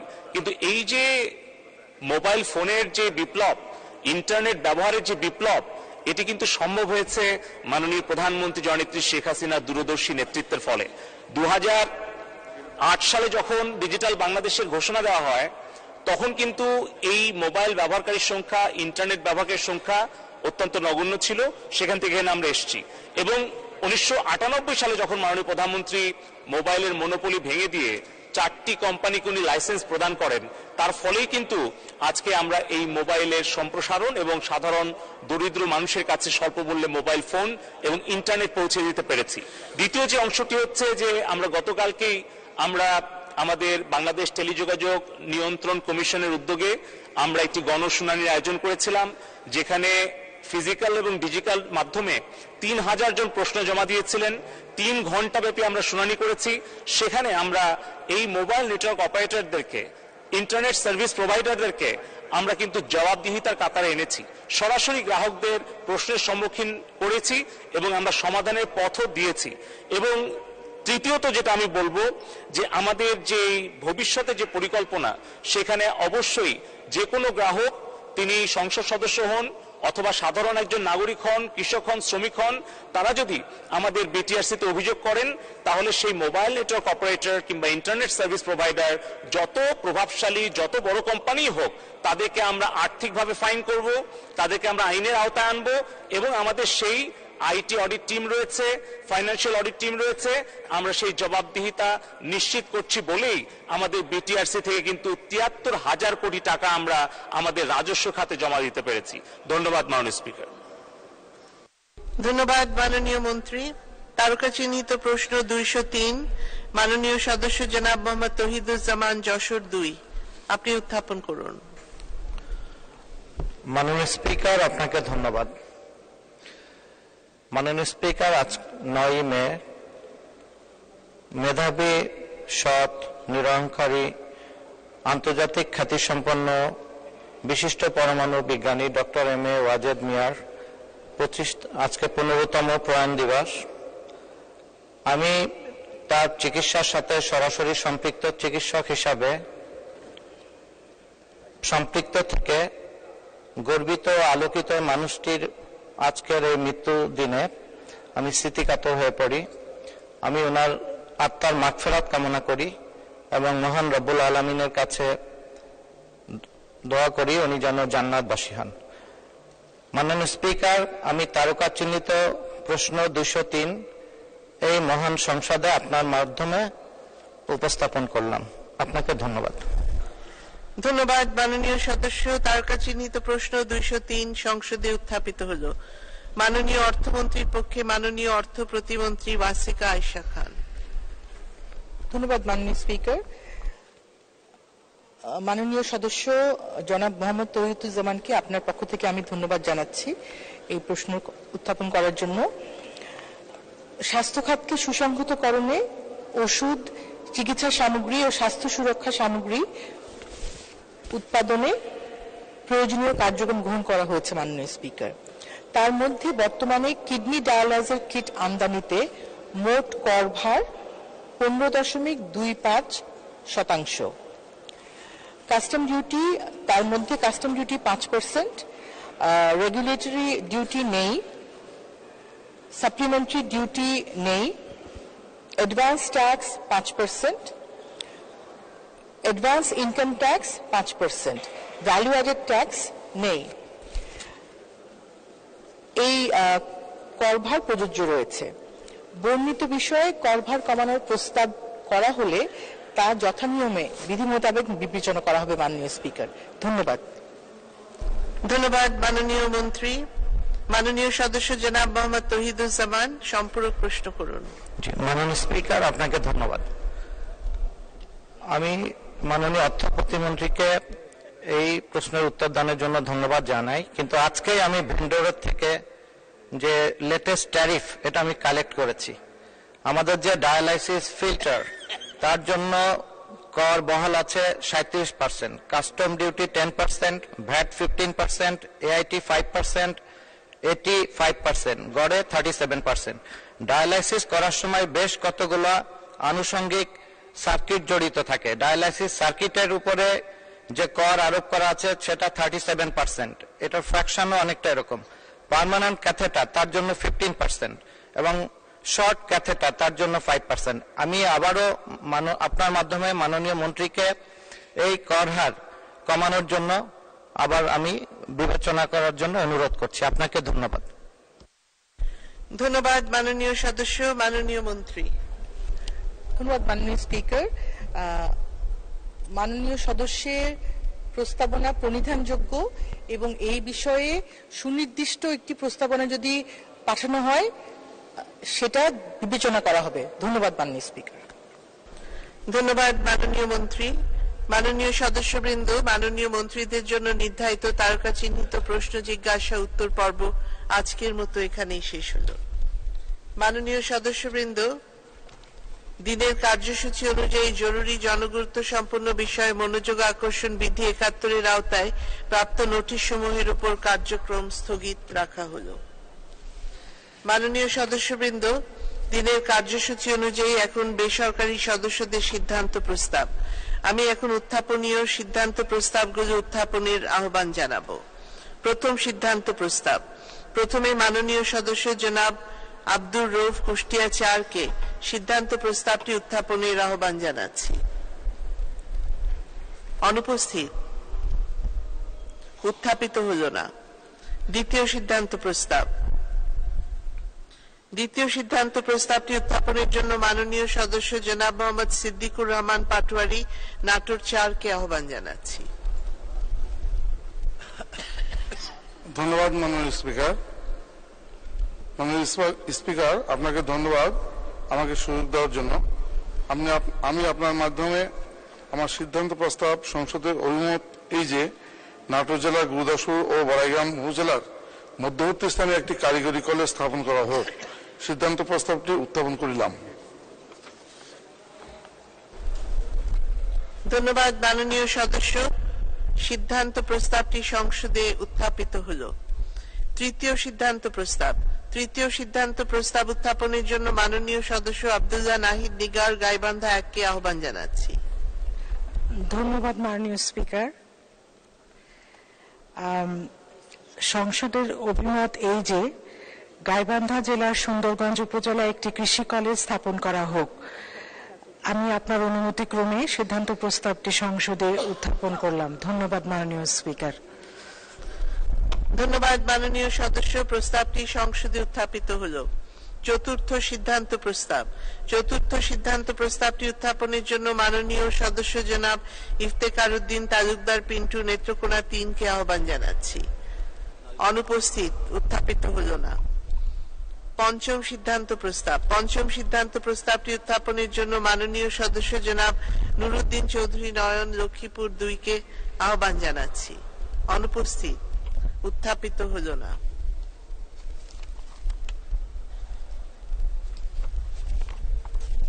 আমি এখন মাননীয় সদস্য জনাব মোহাম্মদ সিদ্দিকুর রহমান পাটোয়ারি নাটোর 4-কে তার সিদ্ধান্ত প্রস্তাবের পক্ষে বক্তব্য রাখার আহ্বান জানাচ্ছি। মাননীয় স্পিকার, আপনাকে ধন্যবাদ। আমরা ইতিমধ্যেই লক্ষ্য করেছি যে মাননীয় প্রধানমন্ত্রী জননেত্রী শেখ হাসিনার নেতৃত্বে ইতিমধ্যে বাংলাদেশ সকল ক্ষেত্রে অগ্রগতি হয়েছে, তার মধ্যে কারিগরি ক্ষেত্রে অনেক অগ্রগতি হয়েছে। কিন্তু আমার নির্বাচন এলাকা গুরুদাসপুর বড়াইগ্রামে অনেক বিদ্যালয়ে অনেক কলেজে কারিগরি শিক্ষা ব্যবস্থা রয়েছে, কিন্তু প্রকৃতপক্ষে সেখান থেকে দক্ষ জনশক্তি তৈরি করে জনশক্তি হিসাবে রপ্তানি করবার মতন দক্ষ মানুষ তৈরি হচ্ছে না। সেই জন্য সরকারি তত্ত্বাবধানে যদি বর্তমান আধুনিক যুগ বিশ্ব আজ হাতে কলমে কারিগরি শিক্ষা গ্রহণ করে নিজের ও দেশের ভাগ্যের পরিবর্তন ঘটাচ্ছে, বর্তমান সরকারের মাননীয় প্রধানমন্ত্রী শেখ হাসিনার নেতৃত্বে দেশের সকল ক্ষেত্রে ব্যাপক উন্নতি হয়েছে। বর্তমান সরকার হাতে কলমে কারিগরি শিক্ষা গ্রহণ করে দেশ ও বিদেশে কর্মসংস্থান তৈরি করছে এবং বিদেশে গিয়ে ভাগ্যের পরিবর্তন করছে। ইতিমধ্যে দেশে অনেক কারিগরি শিক্ষা প্রতিষ্ঠা করা হয়েছে। আমার নির্বাচন এলাকা নাটোর জেলা গুরুদাসপুর বড়াইগ্রাম নিয়ে গঠিত। আমার নির্বাচন এলাকায় 2টি উপজেলা, প্রায় 8 লক্ষ লোকের বসবাস। এই এলাকায় অনেক যুবক যুবতী রয়েছে যারা কারিগরি কলেজ স্থাপন করা হয় তাহলে তারা কারিগরি শিক্ষা গ্রহণ করে নিজেদের এবং দেশের উন্নয়নে ভূমিকা রাখতে পারে। বর্তমান সরকারের উন্নয়নের দ্বারা অব্যাহত রাখার জন্য আমার নির্বাচন এলাকার জনগণের দাবি গুরুদাসপুর ও বড়াইগ্রামে উপজেলার মধ্যবর্তী স্থানে একটি কারিগরি কলেজ স্থাপন করা হোক। আমার সিদ্ধান্ত প্রস্তাবটি গ্রহণ করবেন এই আশা রেখে শেষ করছি। জয় বাংলা। ধন্যবাদ মাননীয় স্পিকার। ধন্যবাদ মাননীয় সদস্য। মাননীয় সদস্যবৃন্দ, এই সিদ্ধান্ত প্রস্তাবের উপর 10 জন মাননীয় সদস্য সংশোধনী দিয়েছেন। আমি এখন তাদেরকে নিজ নিজ সংশোধনী উত্থাপন এবং সংশোধনীর পক্ষে 1 মিনিট করে বক্তব্য রাখার আহ্বান জানাচ্ছি। মাননীয় সদস্য মাসুদা সিদ্দিক রোজি, মহিলা আসন 34। 1 মিনিট। কোনটার উপর এটা? ও প্রথমটা তো এটা না?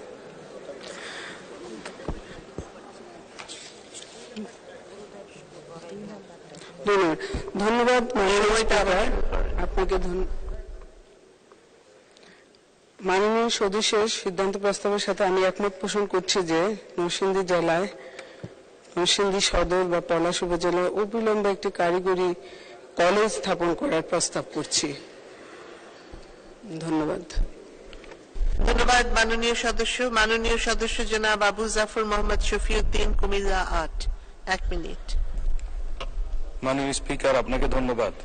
মূল প্রস্তাবকারী নাটোর ৪ আসনের মাননীয় সংসদ সদস্য জনাব মোহাম্মদ সিদ্দিকুর রহমান পাটোয়ারির বক্তব্যের সাথে আমি একমত পোষণ করছি। বর্তমান এই আধুনিক বিশ্ব সম্পূর্ণরূপে দাঁড়িয়ে আছে জ্ঞান বিজ্ঞান ও প্রযুক্তি নির্ভর শিক্ষার উপর। এই প্রযুক্তি নির্ভর শিক্ষা অর্জনের লক্ষ্যেই আধুনিক বিশ্ব তার সুদূর প্রসারী প্রয়াস অব্যাহত রেখেছে। এই প্রয়াসকে সামনে রেখে ডিজিটাল বাংলাদেশ গড়ে তোলা হয়েছে এবং মাননীয় প্রধানমন্ত্রীর স্বপ্ন স্মার্ট বাংলাদেশ গড়ার লক্ষ্যে সর্বাত্মক প্রচেষ্টা অব্যাহত রয়েছে। মাননীয় প্রধানমন্ত্রী ঘোষিত স্মার্ট বাংলাদেশ বিনির্মাণে মাননীয় সদস্য কারিগরি কলেজ স্থাপনের যে প্রস্তাব করেছেন, উক্ত প্রস্তাবে আমি সর্বাত্মক সমর্থন জানাচ্ছি। তাই আমার নির্বাচনী এলাকায় একটি কারিগরি কলেজ স্থাপন করা হলে প্রবাসী উল্লেখযোগ্য হারে বৃদ্ধি পাবে, বেকার সমস্যার সমাধান হবে এবং মাননীয় প্রধানমন্ত্রী ঘোষিত স্মার্ট বাংলাদেশ বিনির্মাণে উল্লেখযোগ্য ভূমিকা রাখতে পারবে। একই সাথে আমি আমার নির্বাচনী এলাকা বরুড়ায় একটি কারিগরি স্থাপন প্রস্তাব করছি।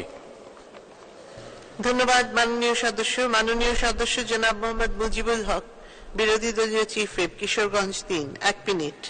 মাননীয় স্পিকার, 61 নাটোর ৪ থেকে নির্বাচিত সিদ্দিকুর রহমান পাটোয়ারি সংসদ সদস্য, তিনি যে সিদ্ধান্তের প্রস্তাব এনেছেন এটা খুবই যুগোপযোগী, আমি এটা সমর্থন করি।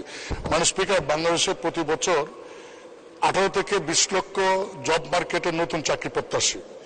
দেশে বিদেশে মাত্র 5 থেকে 6 লক্ষ লোকের কর্মসংস্থান হয়, বাকি লোকদের কর্মসংস্থান হয় না। এর থেকে একমাত্র পরিত্রাণের উপায় যদি আমরা কারিগরি শিক্ষায় যুব সমাজকে প্রশিক্ষিত করতে পারি। তাই এই প্রস্তাবের সাথে আমি একমত হয়ে এই প্রস্তাবটির পরে বড়াইগ্রাম উপজেলার মধ্যবর্তী স্থানের পরে কিশোরগঞ্জ জেলার টাইল উপজেলা শব্দগুলি প্রতিস্থাপন করার জন্য প্রস্তাব করছে। মাননীয় স্পিকার, আপনাকে ধন্যবাদ। ধন্যবাদ মাননীয় সদস্য পঙ্কজনাথ, বরিশাল ৪। 1 মিনিট।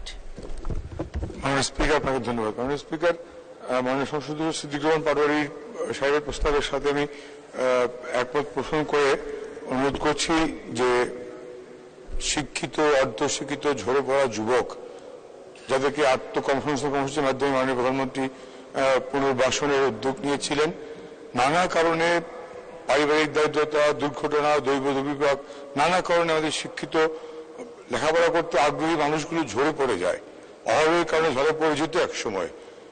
সেই মানুষগুলোকে, সেই জনশক্তি, সেই যুবকদেরকে যুব সম্পদে মানব সম্পদে পরিণত করার জন্য কারিগরি শিক্ষার কোনো বিকল্প নেই।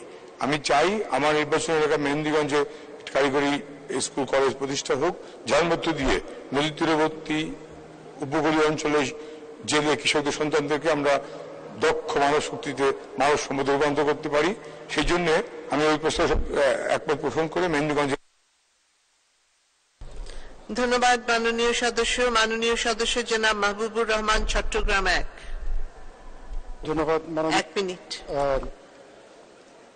আমার নির্বাচনী আসন চট্টগ্রাম ১-এ আমাদের প্রাক্তন সংসদ সদস্য বীর মুক্তিযোদ্ধা ইঞ্জিনিয়ার মোশাররফ হোসেনের প্রস্তাবে মাননীয় প্রধানমন্ত্রী দক্ষিণ এশিয়ার সবচেয়ে বড় অর্থনৈতিক অঞ্চল বঙ্গবন্ধু শেখ মুজিব শিল্পনগর প্রতিস্থাপন করেন, যেখানে বলা হচ্ছে যে প্রায় 15 লক্ষ লোকের কর্মসংস্থান হবে। আমাদের মিরেশ্বরের যুব সমাজের জন্য সেখানে একটা কারিগরি শিক্ষা প্রতিষ্ঠান করা দরকার। সেজন্য আমি মূল প্রস্তাবে বড়াইগ্রাম উপজেলার মধ্যবর্তী স্থানের একটি শব্দগুলির পর এবং চট্টগ্রাম জেলার মিরেশ্বর উপজেলার একটি শব্দগুলি সংযোজন করা হোক, এই প্রস্তাব করছি। আপনাকে ধন্যবাদ মাননীয় স্পিকার। ধন্যবাদ মাননীয় সদস্য জনাব আলী আজম, ভোলা ২। অনুপস্থিত। মাননীয় সদস্য জনাব নুরুন নবী চৌধুরী, ভোলা ৩। অনুপস্থিত। মাননীয় সদস্য জনাব মোহাম্মদ মাইনুল হোসেন খান, ঢাকা ১৪। 1 মিনিট। স্পিকার, আপনাকে ধন্যবাদ। আমি ধন্যবাদ জানাই মাননীয় সংসদ সদস্য জনাব মোহাম্মদ সিদ্দিকুর রহমান পাটোয়ারি 61 নাটোর ৪-কে সিদ্ধান্ত প্রস্তাবটি উত্থাপন করার জন্য। সিদ্ধান্ত প্রস্তাবটি হল নাটোর জেলার গুরুদাসপুর ও বড়াইগ্রাম উপজেলার মধ্যবর্তী স্থানে একটি কারিগরি কলেজ স্থাপন করা হোক। আমি মাননীয় সংসদ সদস্যের সঙ্গে একমত হয়ে সংশোধনী দিচ্ছি। আমার নির্বাচনী এলাকা ঢাকা 14-তে কারিগরি শিক্ষা প্রতিষ্ঠান বর্তমান বিদ্যমান। আমি চাই আমার এলাকার কারিগরি শিক্ষা প্রতিষ্ঠানটি আরো অত্যাধুনিক এবং উন্নতি করা হোক, এই প্রস্তাবটি আমি সংশোধনী আনলাম। আপনাকে ধন্যবাদ মাননীয় স্পিকার। ধন্যবাদ মাননীয় সদস্য জনাব এস এম আতাউল হক সাতক্ষীরা 4 অনুপস্থিত। মাননীয় সদস্য জনাব মোহাম্মদ আবুল কালাম আজাদ রাজশাহী 4 অনুপস্থিত। আমি এখন মূল সিদ্ধান্ত প্রস্তাব এবং তার উপর আনীত সংশোধনীগুলোর উপর মাননীয় শিক্ষামন্ত্রী জনাব মুহিবুল হাসান চৌধুরীর পক্ষে মাননীয় শিক্ষা প্রতিমন্ত্রী বেগম শামসুন নাহারকে তার বক্তব্য রাখার আহ্বান জানাচ্ছি।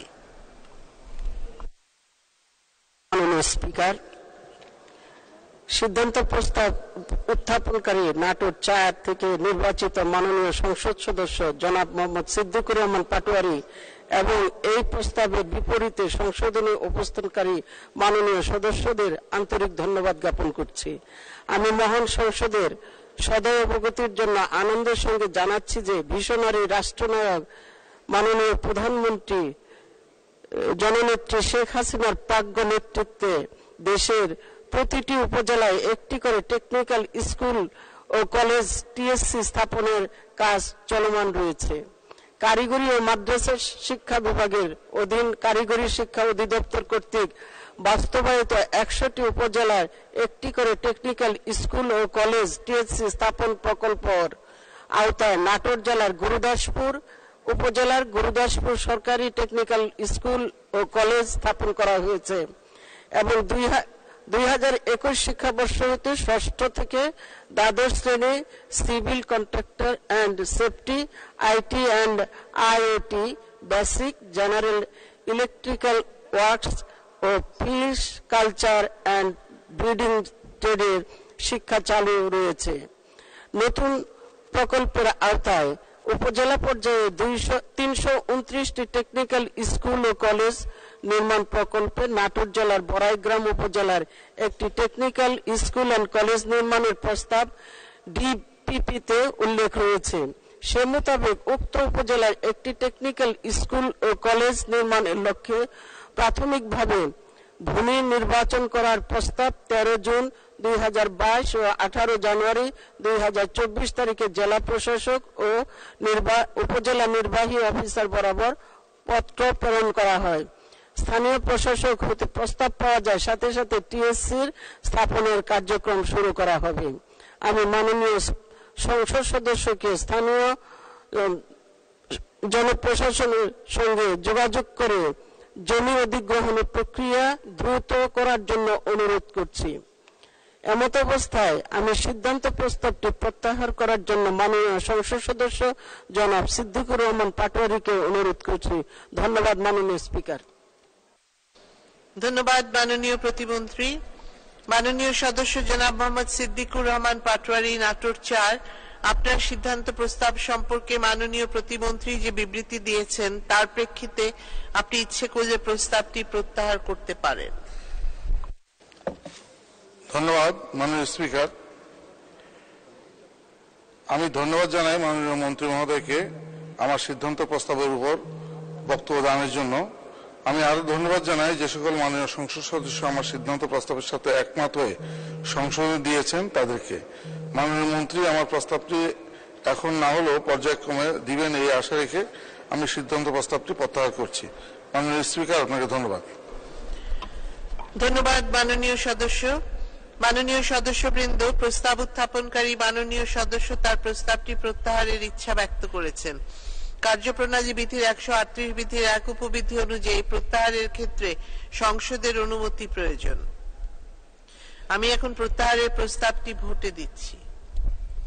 সংসদের সামনে প্রশ্ন হচ্ছে, মাননীয় সদস্য জনাব মোহাম্মদ সিদ্দিকুর রহমান পাটোয়ারী নাটোর 4 কর্তৃক উত্থাপিত সিদ্ধান্ত প্রস্তাব নম্বর 2 কোর্ট সংসদের অভিমত এই যে নাটোর জেলার গুরুদাসপুর ও বড়াইগ্রাম উপজেলার মধ্যবর্তী স্থানে একটি কারিগরি কলেজ স্থাপন করা হোক আনকোট শীর্ষক প্রস্তাবটি প্রত্যাহার করা হোক। যারা এই প্রস্তাবের পক্ষে আছেন তারা হা বলুন, যারা এই প্রস্তাবের বিপক্ষে আছেন তারা না বলুন। হা জয়যুক্ত হয়েছে, হা জয়যুক্ত হয়েছে, হা জয়যুক্ত হয়েছে। অতএব সিদ্ধান্ত প্রস্তাবটি প্রত্যাহারিত হলো।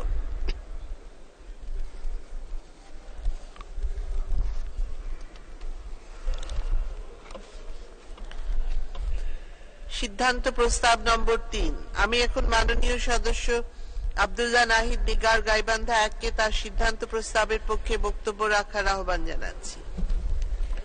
ধন্যবাদ মাননীয় স্পিকার। গাইবান্ধা জেলা তথা সমগ্র উত্তরবঙ্গের অর্থনীতি কৃষির উপর নির্ভরশীল। উত্তরের উৎপাদিত কৃষি পণ্য সমগ্র বাংলাদেশের চাহিদা যোগানে গুরুত্বপূর্ণ ভূমিকা পালন করে। উত্তরবঙ্গের একমাত্র কৃষি বিশ্ববিদ্যালয় দিনাজপুরে অবস্থিত। পিছিয়ে পড়া জনপদ হবার জন্য আমার এলাকার মানুষের পক্ষে দূরবর্তী জায়গায় গিয়ে পড়াশোনা করা কঠিন হয়ে যায়। প্রায় 40,000 হেক্টর আবাদি জমি সম্বলিত এই সুন্দরগঞ্জে ধান, গম, ভুট্টা, বাদাম, আলু সহ রপ্তানিযোগ্য কৃষিপণ্য উৎপাদিত হয়। এসব পণ্যের অধিক ফলন, নতুন অর্থকরী কৃষিপণ্য সংযোজন, সংরক্ষণ, পণ্যের বহুমুখী প্রক্রিয়াজাতকরণ, বিপণন এবং তৎসম্পর্কীয় জ্ঞান চর্চা এবং বাস্তব প্রয়োগের প্রসারতা নিশ্চিত করা আবশ্যক।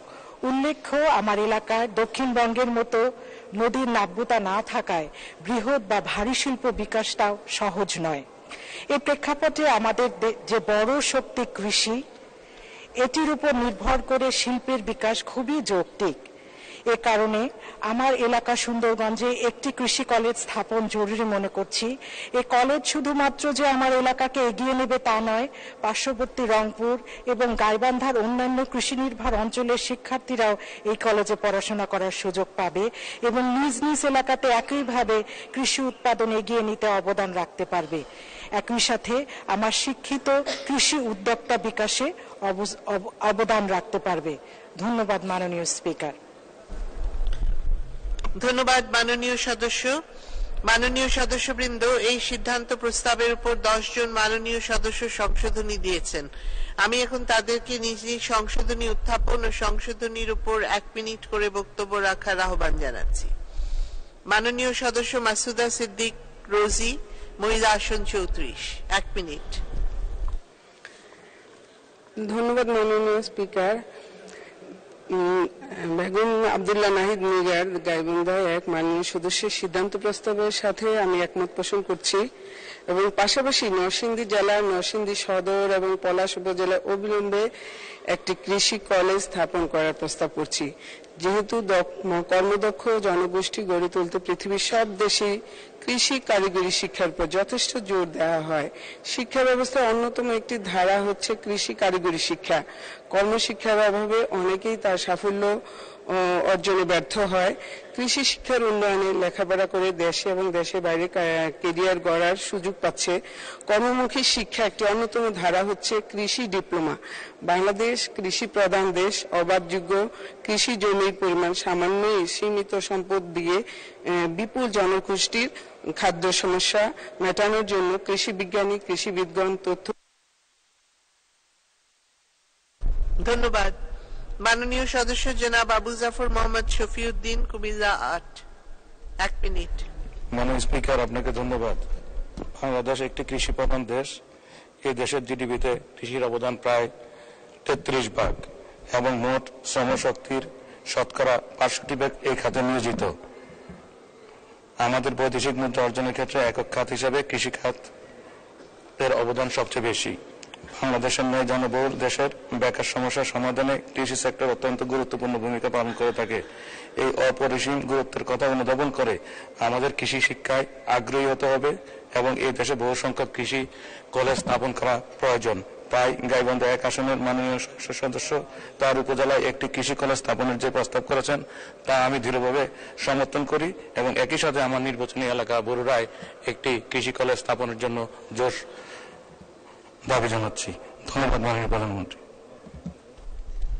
ধন্যবাদ মাননীয় সদস্য।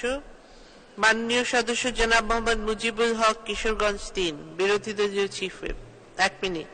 মাননীয় স্পিকার, মাননীয় সংসদ সদস্য আব্দুল্লাহ নাহিদ নিগার 29 গাইবান্ধা 1 যে সিদ্ধান্ত প্রস্তাবটি এনেছেন এটা খুবই গুরুত্বপূর্ণ এবং যুগ উপযোগী। আমি এটাকে সমর্থন করি।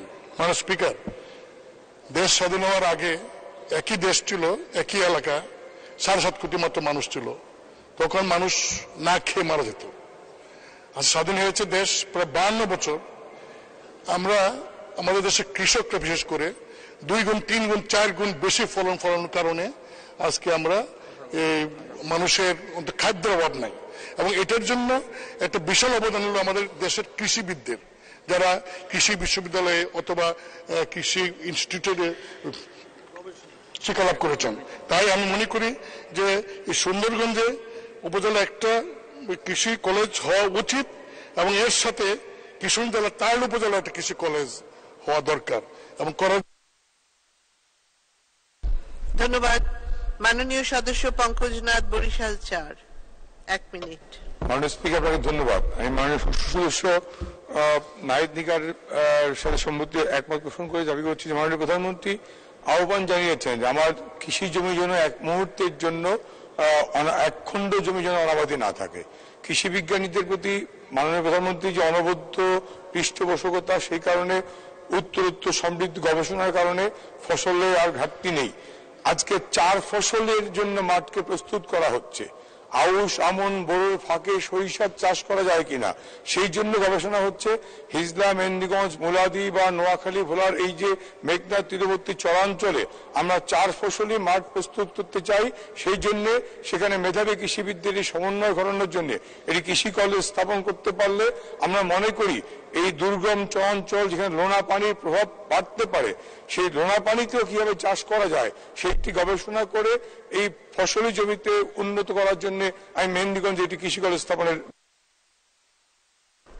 ধন্যবাদ মাননীয় সদস্য জনাব মাহবুবুর রহমান, চট্টগ্রাম 1 মিনিট। স্পিকার, আমি চট্টগ্রাম 1 বীরসর সংসদ সদস্য। সেখানে কিন্তু আমাদের প্রচুর কৃষি জমি রয়েছে যেগুলোকে রক্ষা করে গেছেন আমাদের প্রাক্তন সংসদ সদস্য, এবং ওখানে অনেক সম্ভাবনা অনেক বেশি, কারণ এখন ওখানে কিনোয়া থেকে শুরু করে স্কোয়াশ এরকম ভিন্ন জাতের ফসল উৎপাদন করা হচ্ছে। এবং আমি মনে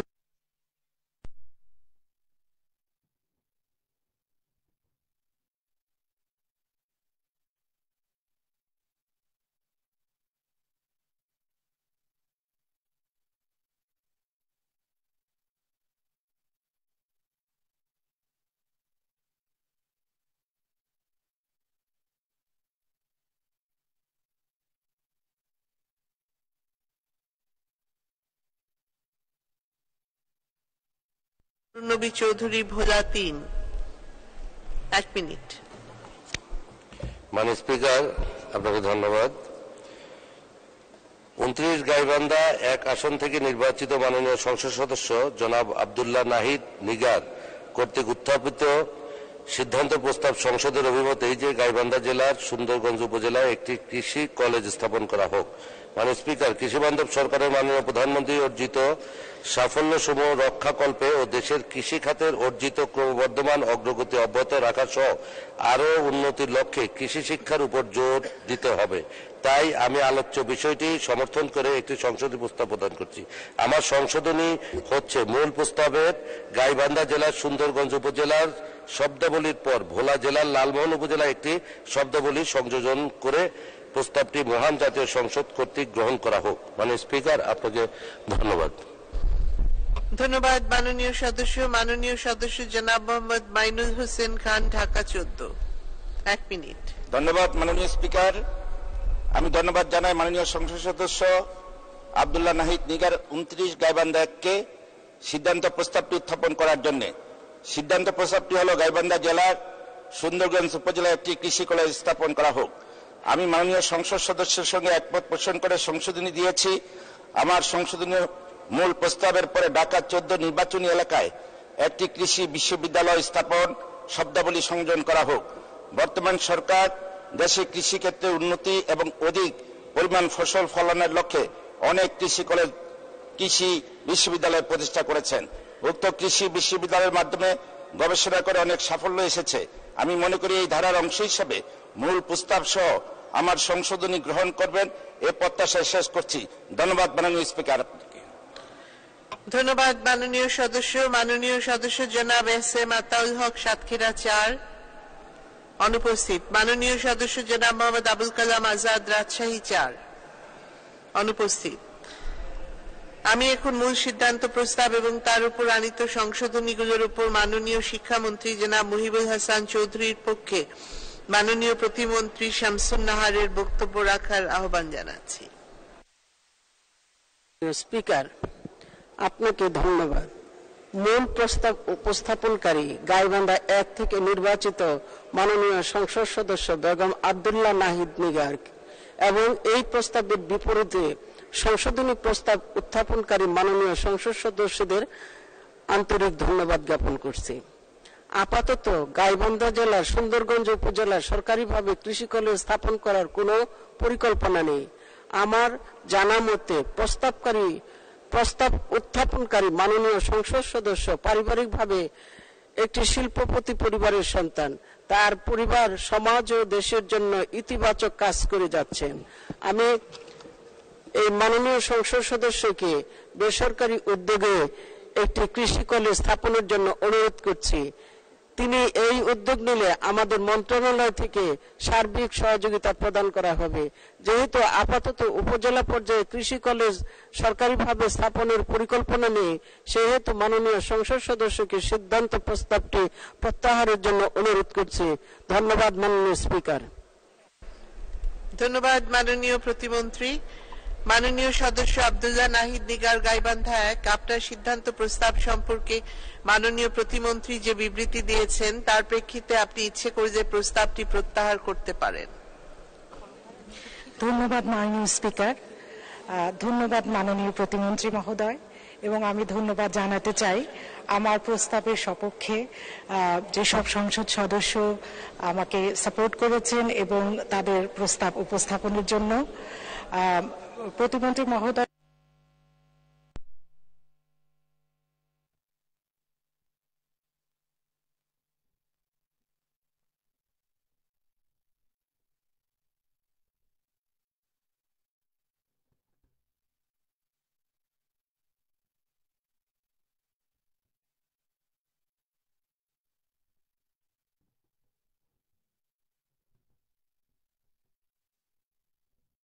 নিয়ে যেতে পারিনি, সবগুলোই নিশ্চয়ই একসময় যাবে সার্বিকভাবে।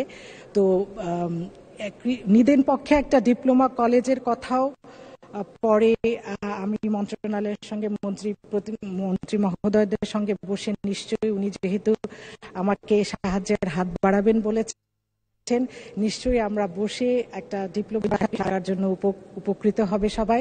ধন্যবাদ মাননীয় স্পিকার, ধন্যবাদ সবাইকে। আর আমি আপাতত সিদ্ধান্ত প্রস্তাবটি আমি প্রত্যাহার করে নিচ্ছি। ধন্যবাদ মাননীয় স্পিকার। ধন্যবাদ মাননীয় সদস্য। মাননীয় সদস্যবৃন্দ, প্রস্তাব উত্থাপনকারী মাননীয় সদস্য তার প্রস্তাবটি প্রত্যাহারের ইচ্ছা ব্যক্ত করেছেন। কার্যপ্রণালী বিধির 138